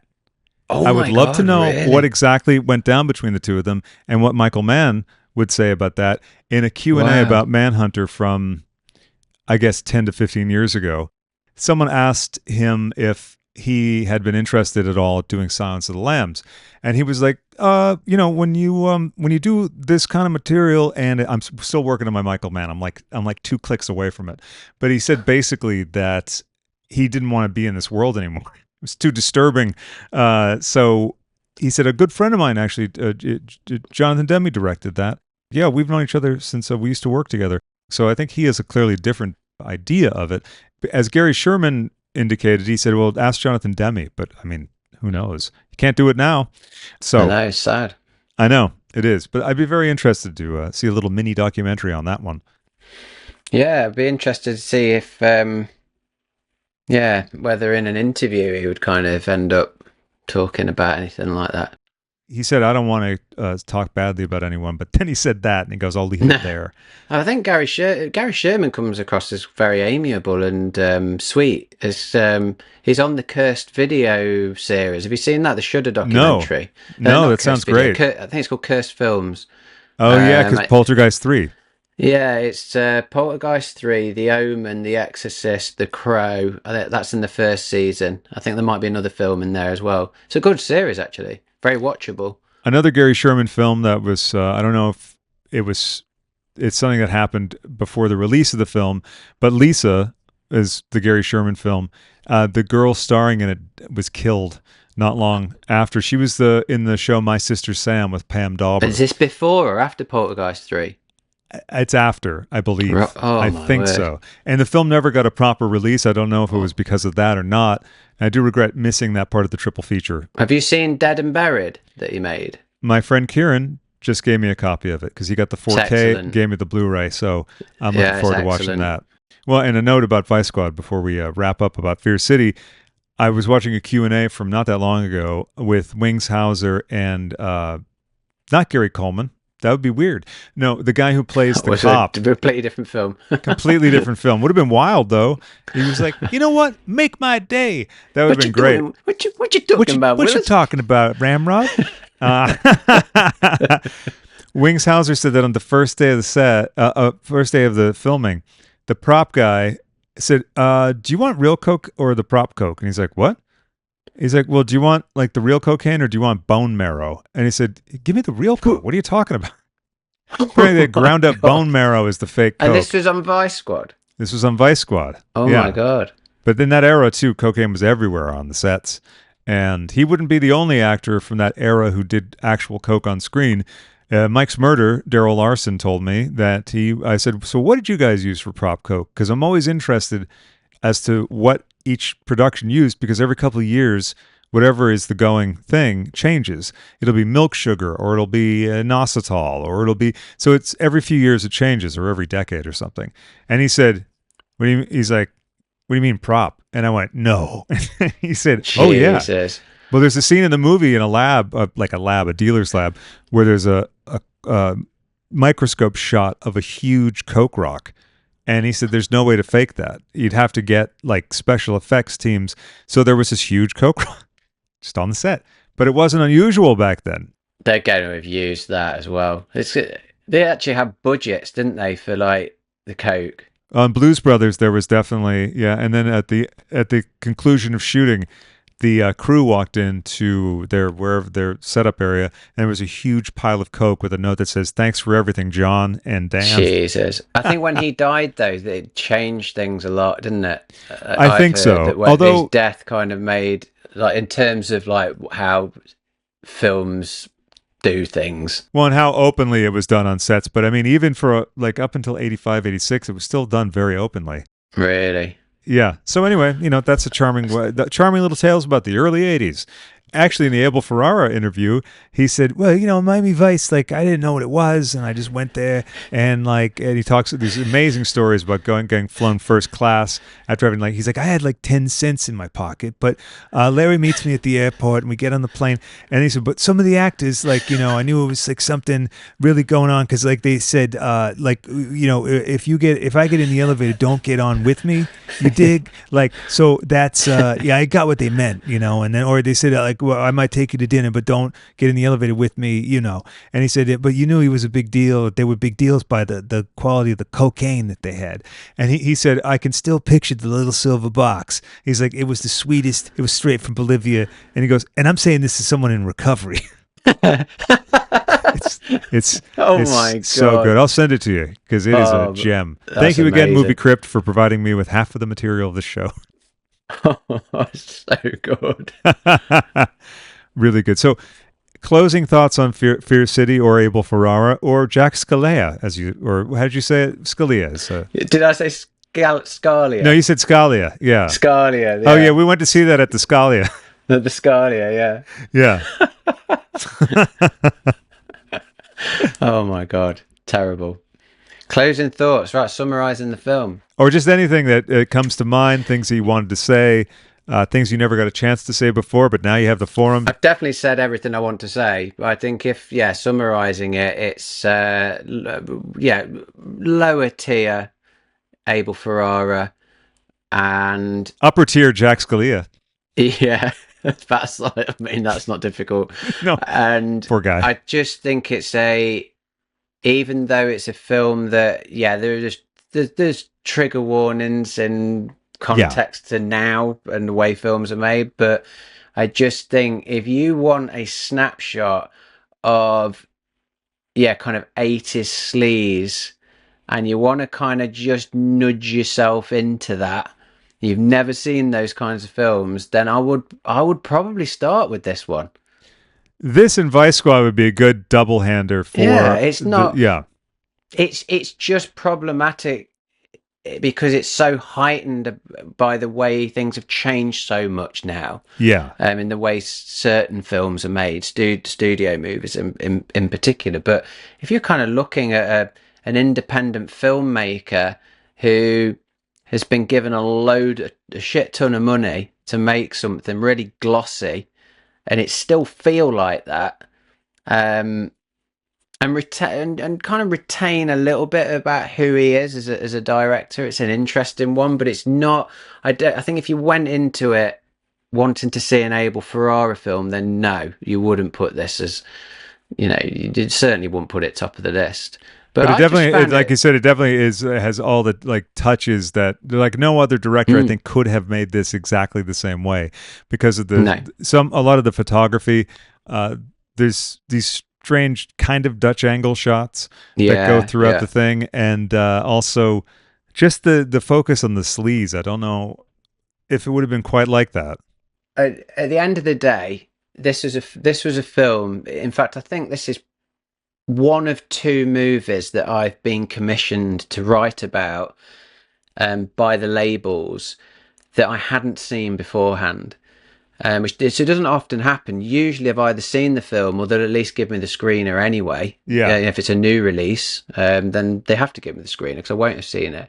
But I think for me to have been able to write what I did based on this film, which isn't even like a top tier classic movie, that says a lot in itself because there was so much to mine from it. Yeah. And I've said it 100 times before that usually when I approach a piece of writing for a movie, I'm never complacent enough to just rely on my acquired knowledge, what I already know about a movie or the context. I like to get some new books and I like to read upon it and, but get an Abel Ferrara book or watch some other films that cross over because that makes it interesting when you're writing the piece. And I just think that's the best way I can sum it up is, go and read that essay and you'll get a really clear idea of what you can mine from it and what it inspires in a piece of journalism. What do you make of the score? I mean, the movie is flooded with music, but the score is so bizarre. It's over the top orchestral, but then it's like orchestra mixed with synthesizer and syndrums, and it's kind of wall-to-wall music, which for this I don't mind. Most of the time I'm not too keen on it. Well, it's not something that stands out to me. The use of music in it stands out, but the score for me, it's not something I come away with remembering as I would another. Now, sometimes that's a good thing. They don't become earwigs. It's just something that is a driving force of the film. I just remember the music, well, not even needle drops. It's just like that. Those are the opening use of music, and every now and again when it has they're in the clubs and all that stuff. Yeah. It's more of that, the kind of texture of it. Yeah, the diegetic music of the film. Yeah, that word. Yeah, that one. And I have to add that the production design throughout is fabulous. Of course, now knowing that they built all these sets, and then reading more up on it today, which you don't find a lot of information. Of course, you do on the 101 edition. He talked about the agency being based on that real agency, and then someone who owned the agency or worked at it said, "Oh, it was amazing. We came to the set, and it was exactly the same as ours." So he remembered it. It was identical to the point that I felt like I was in the office. So that means that office had those pale pink walls, which are fabulous, as well as the Scalia apartment walls at the Scala, where people go and do various artistic endeavors. The lurid pink on his walls is great, and all of the interiors everywhere, really. The scary place that the killer lives, which apparently doesn't have any other amenities except a book. Gene mentioning the taxi driver thing is kind of interesting because it's a combination, it seems, of Taxi Driver and Angel, but Angel hadn't come out yet. Yeah, there is crossover there. I do get that comparison with Travis Bickle. There's the kind of the elements with the journal and the kind of voiceover, and it kind of creeps through into even the way that vigilantes have been portrayed, and in Batman, the Bat Journal, and sort of reflecting on their night, the night going out there and observing the city. And had a big one on the town tonight. Well, I brought out my samurai sword. Yeah, in this instance, there's just some of the odd decisions. Like he's there 1 minute with the writing in his journal, and then he's kind of naked doing his martial arts, and his martial arts is so it's like I think he did do martial arts, the actor, and there's something very obscure. You can barely find any information on him. It's like his only role, and he's not really referred. He's only referred to by name in the credits. Is it Pazzo? Yeah, Pazzo, which I think is Italian for crazy or dangerous or something. Yeah. Yeah. So there's a bit, even that kind of adds an element of mystery as to who was this guy? But it's the way he does the martial arts. It's just so sort of awkward and or over the top. I think over the top, over the top, making it awkward. And then hilariously, there's certain moments where it looks like he's dancing to the beat of the big kettle drum flourishes and the Yeah. syndrome and he's doing some kind of move. So that whole sequence when he's really getting to it, and I think when he's doing that, and then Tom Berenger is doing his shadow boxing into the mirror, it's not quite as striking as the other display. It's not quite Rocky IV montage, is it? No, but what is really? You want to get some good soundtrack and listen to Vince DiCola's Rocky IV soundtrack. I used to use the fanfare of that a lot with one of my podcasts. It's a classic. It really is. Vince DiCola, everything on the Scotty Brothers label, all the Survivor tracks. And of course, previous guest on the show, former guest is funny. It sounds like they've been redacted, but previous guest on the show, Jean Beauvoir from the Plasmatics and co-writer of many Kiss songs. Yeah, he wrote "Feel the Heat" from Cobra. No, really? Yeah, feel the heat. Oh God, that is heat. such a. Oh, that's brilliant, isn't it? It's a banger. Cobra, I don't think is it's not particularly brilliant, is it? Like No. compared to, it's a bit. What is going on here? It's really, but certain needle drop moments and. Yeah. Well, that's another one where the soundtrack was fabricated for the film. It's something I miss happening now. Everything was he'd already written "Feel the Heat," but a lot of the songs. There's a terrible Robin Zander song. He's from Cheap Trick. Cheap Trick did a lot of soundtrack work around this time. Bands that are sort of down in their luck in that era would do a lot of soundtrack stuff. You'll hear a lot of Sparks and various soundtrack albums like Heavenly Bodies. The Tubes did an awful lot of soundtrack stuff. They did the theme song for Modern Problems. I yelled it out as a request once at one of their shows. Was Heavenly Bodies the kind of flash dance? Yes. Yeah. Film, wasn't it? Yeah. There's that craze of like films where there's the fitness. It's the fitness thing. It's like we got a competition. Who's going to stay in town and who isn't? But there's like some cool TV stuff in it. Exploitation or something. What would they call that? Essentially, yeah. And shout out to Phil Blankenship at the New Beverly Cinema. It's his favorite film, and really? he has every kind of memorabilia that you could have from it. And the new item that someone can add to their collection is the Fun City Editions Blu-ray. It's finally coming out widescreen, finally remastered, finally on Blu-ray, thanks to Jonathan and Fun City Editions. Well, that will be that might come out over here via Radiance then, because I think Radiance. Do they carry the?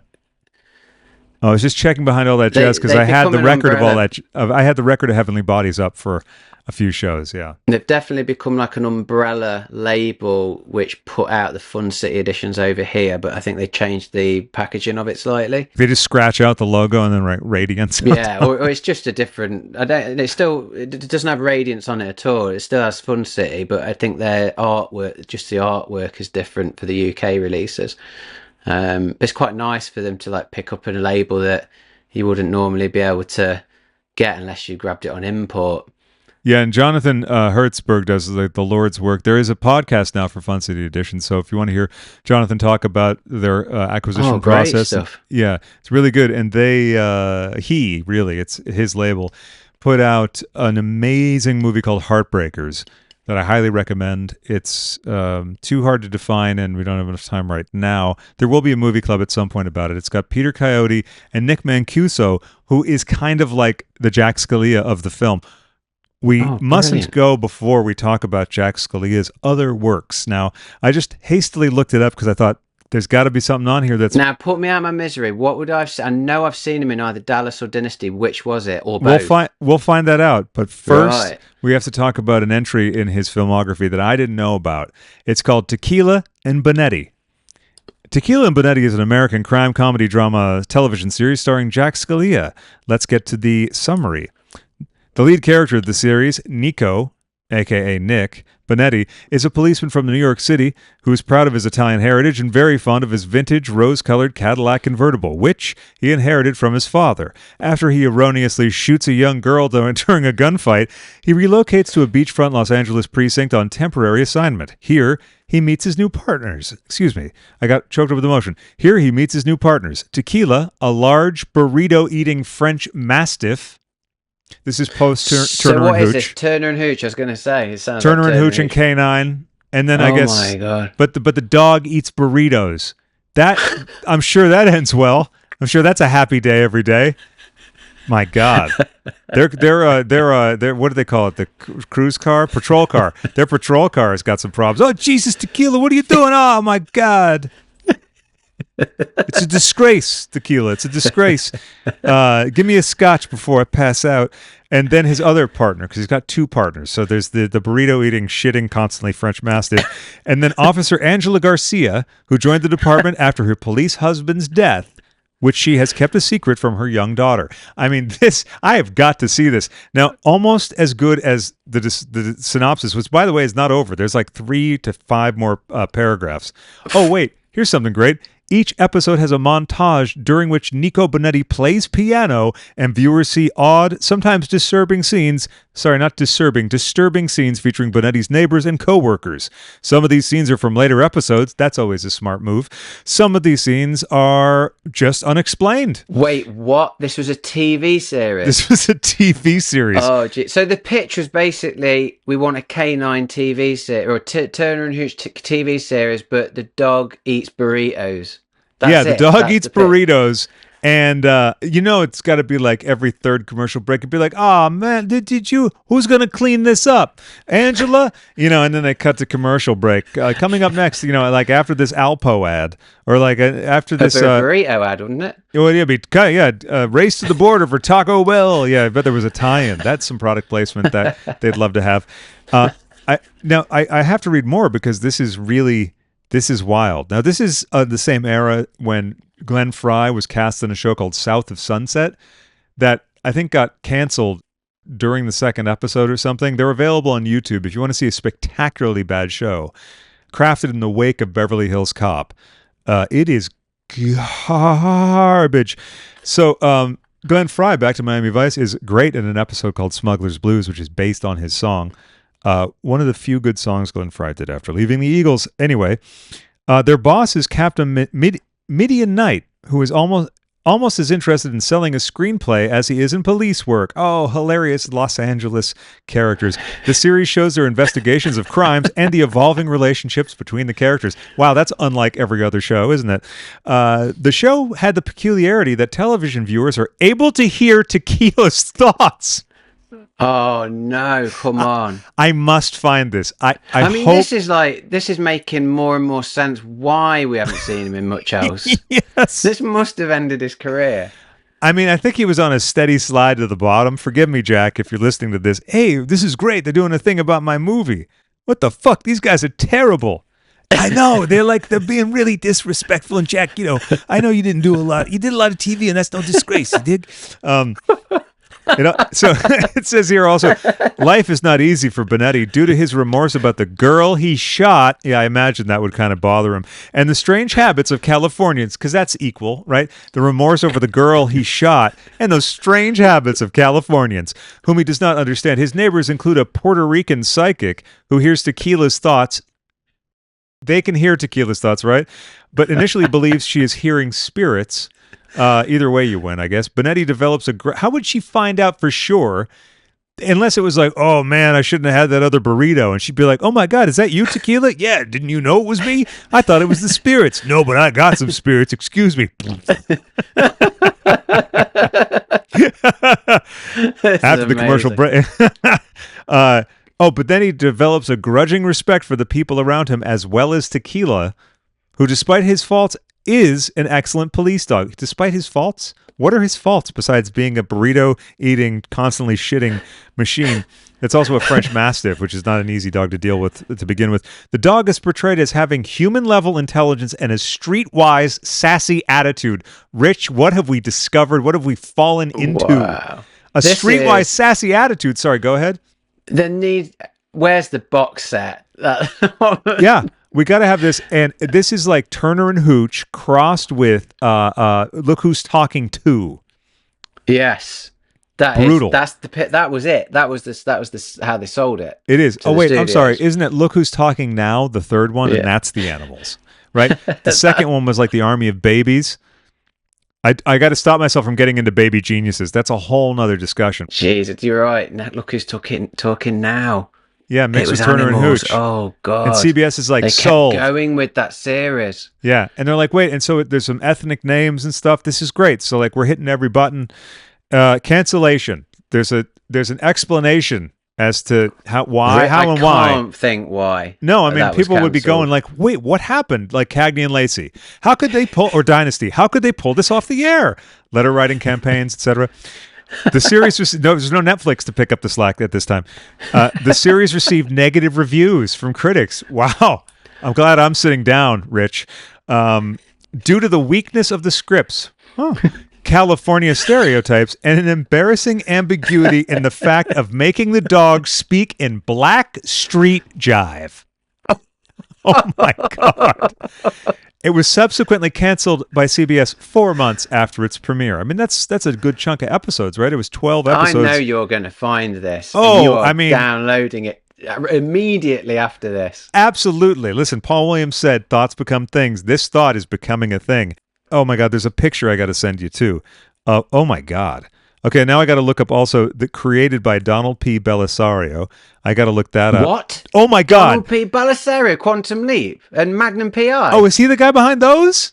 I'm sure he is. Well, I mean, there can't be two Donald P. Belisarios. That's him. I tell you now. And Belisario, I think, was like furious at Stephen J. Cannell because Stephen J. Cannell just sort of like lifted from various other composers.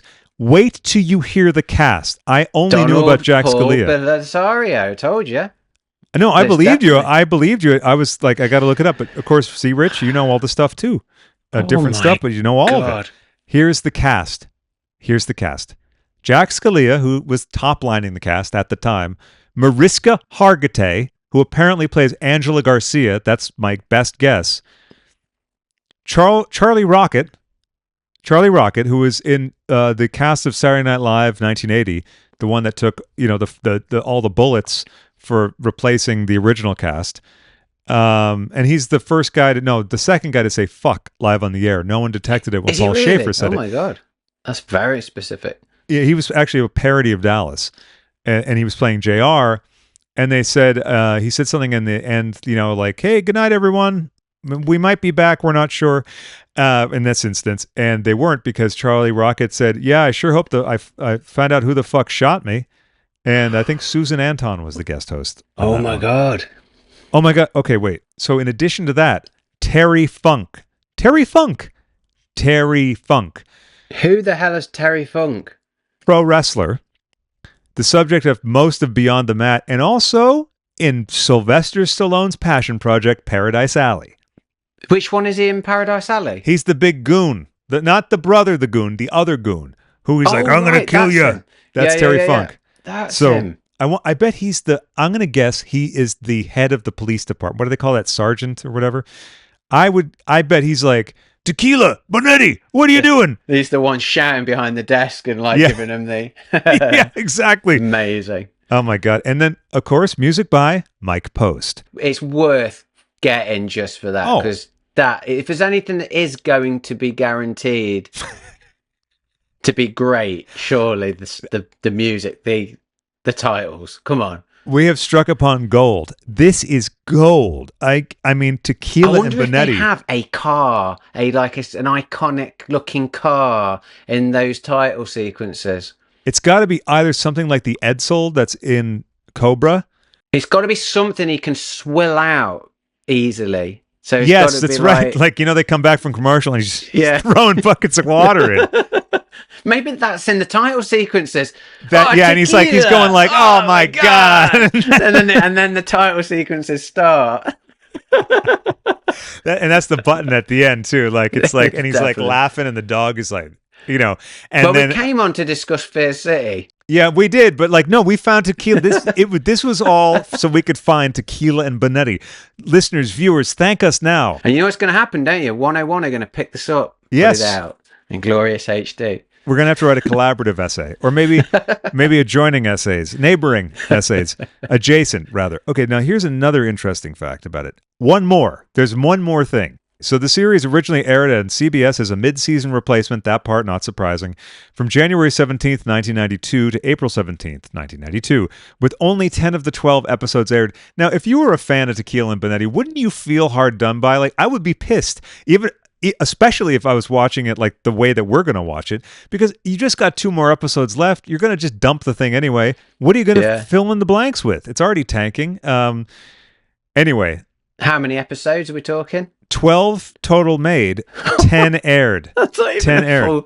That's not even a full season, is it? No, well, it was mid-season replacement. I was going to say, they got midway through and they were like, fuck this. Yeah, I bet it was in the can already before. They were like, we're just going to see how it goes. We're going to put you on. Mid-season's the best time to go on, Jack. Not only that, though, it had an afterlife. It wasn't Netflix. It was rebooted in 2000, 8 years after. It was rebooted. Yeah, for Italian television with the Italian-speaking Scalia returning as Bonetti. This gets better and better. He went to Italy and recorded an Italian version of it. Yeah. Oh, this is amazing. This is a movie in itself. This sounds like a film that they would actually make a movie about this TV series. Yes, absolutely. If anyone's interested in that. Yeah, sorry, go ahead.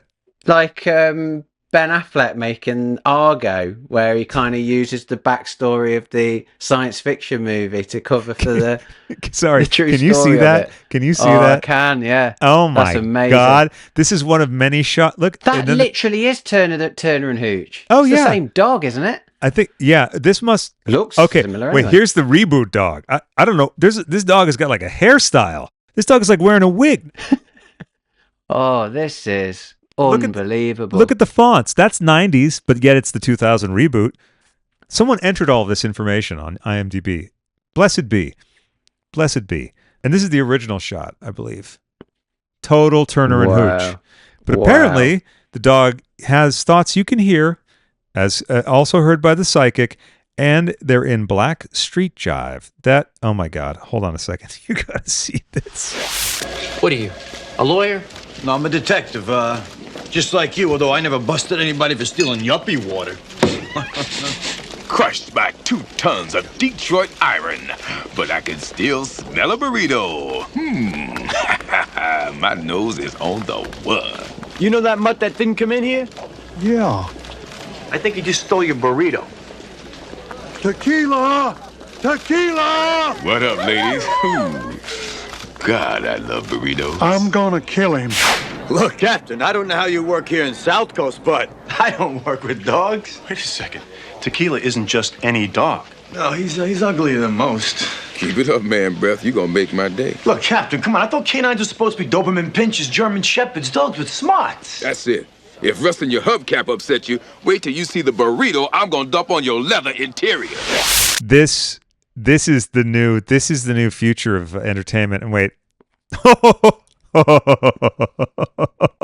Do you see him gesturing to the dog? He's the one that shat in your car. I just drove it. Please cut these images into the video if you put the video on YouTube. So you're not showing your phone. You actually put the proper high res images. I think, oh, wow. And these are the first social clips I'm going to be pulling. For sure. We're going to lure people into Fear City somehow. We're going to be like, well, I'll be like, trigger warning, Tequila and Bonetti. Here, wait. People also ask. I love the title. The title's amazing. Tequila and Bonetti. I mean, they've really thought of that. Tequila. The dog's name Tequila. So, and he eats burritos. So, I mean, like, there's lots of difficult things going on there. And Mariska Hargitay apparently playing a woman of Spanish descent. Okay. Oh, people also ask, what is Jack Scalia doing these days? Oh, yeah, he's got a charity, I think. Oh, that's right. He does. He does. Yeah. He was Nicholas on Dallas. Dallas, there you go. That would be where I remember him then. Depends how many episodes he was in, though. It makes you think if he was in it regularly for me to be able to remember that face.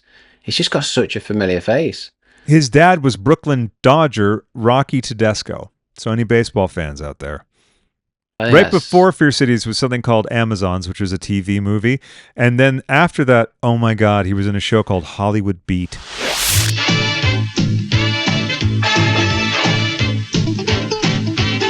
Somebody told me you get crazy from the heat.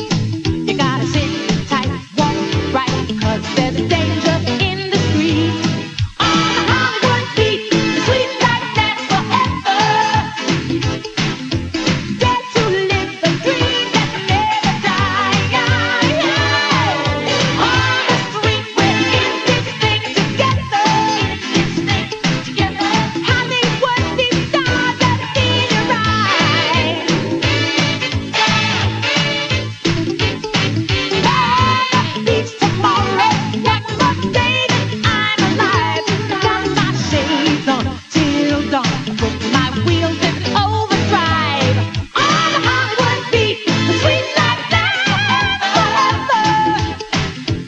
dare to live the dream that never dies.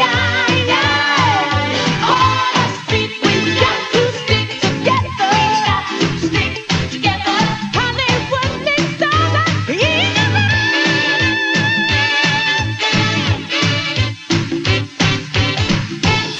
He was in a show called The Devlin Connection, where he played the young protege of Rock Hudson.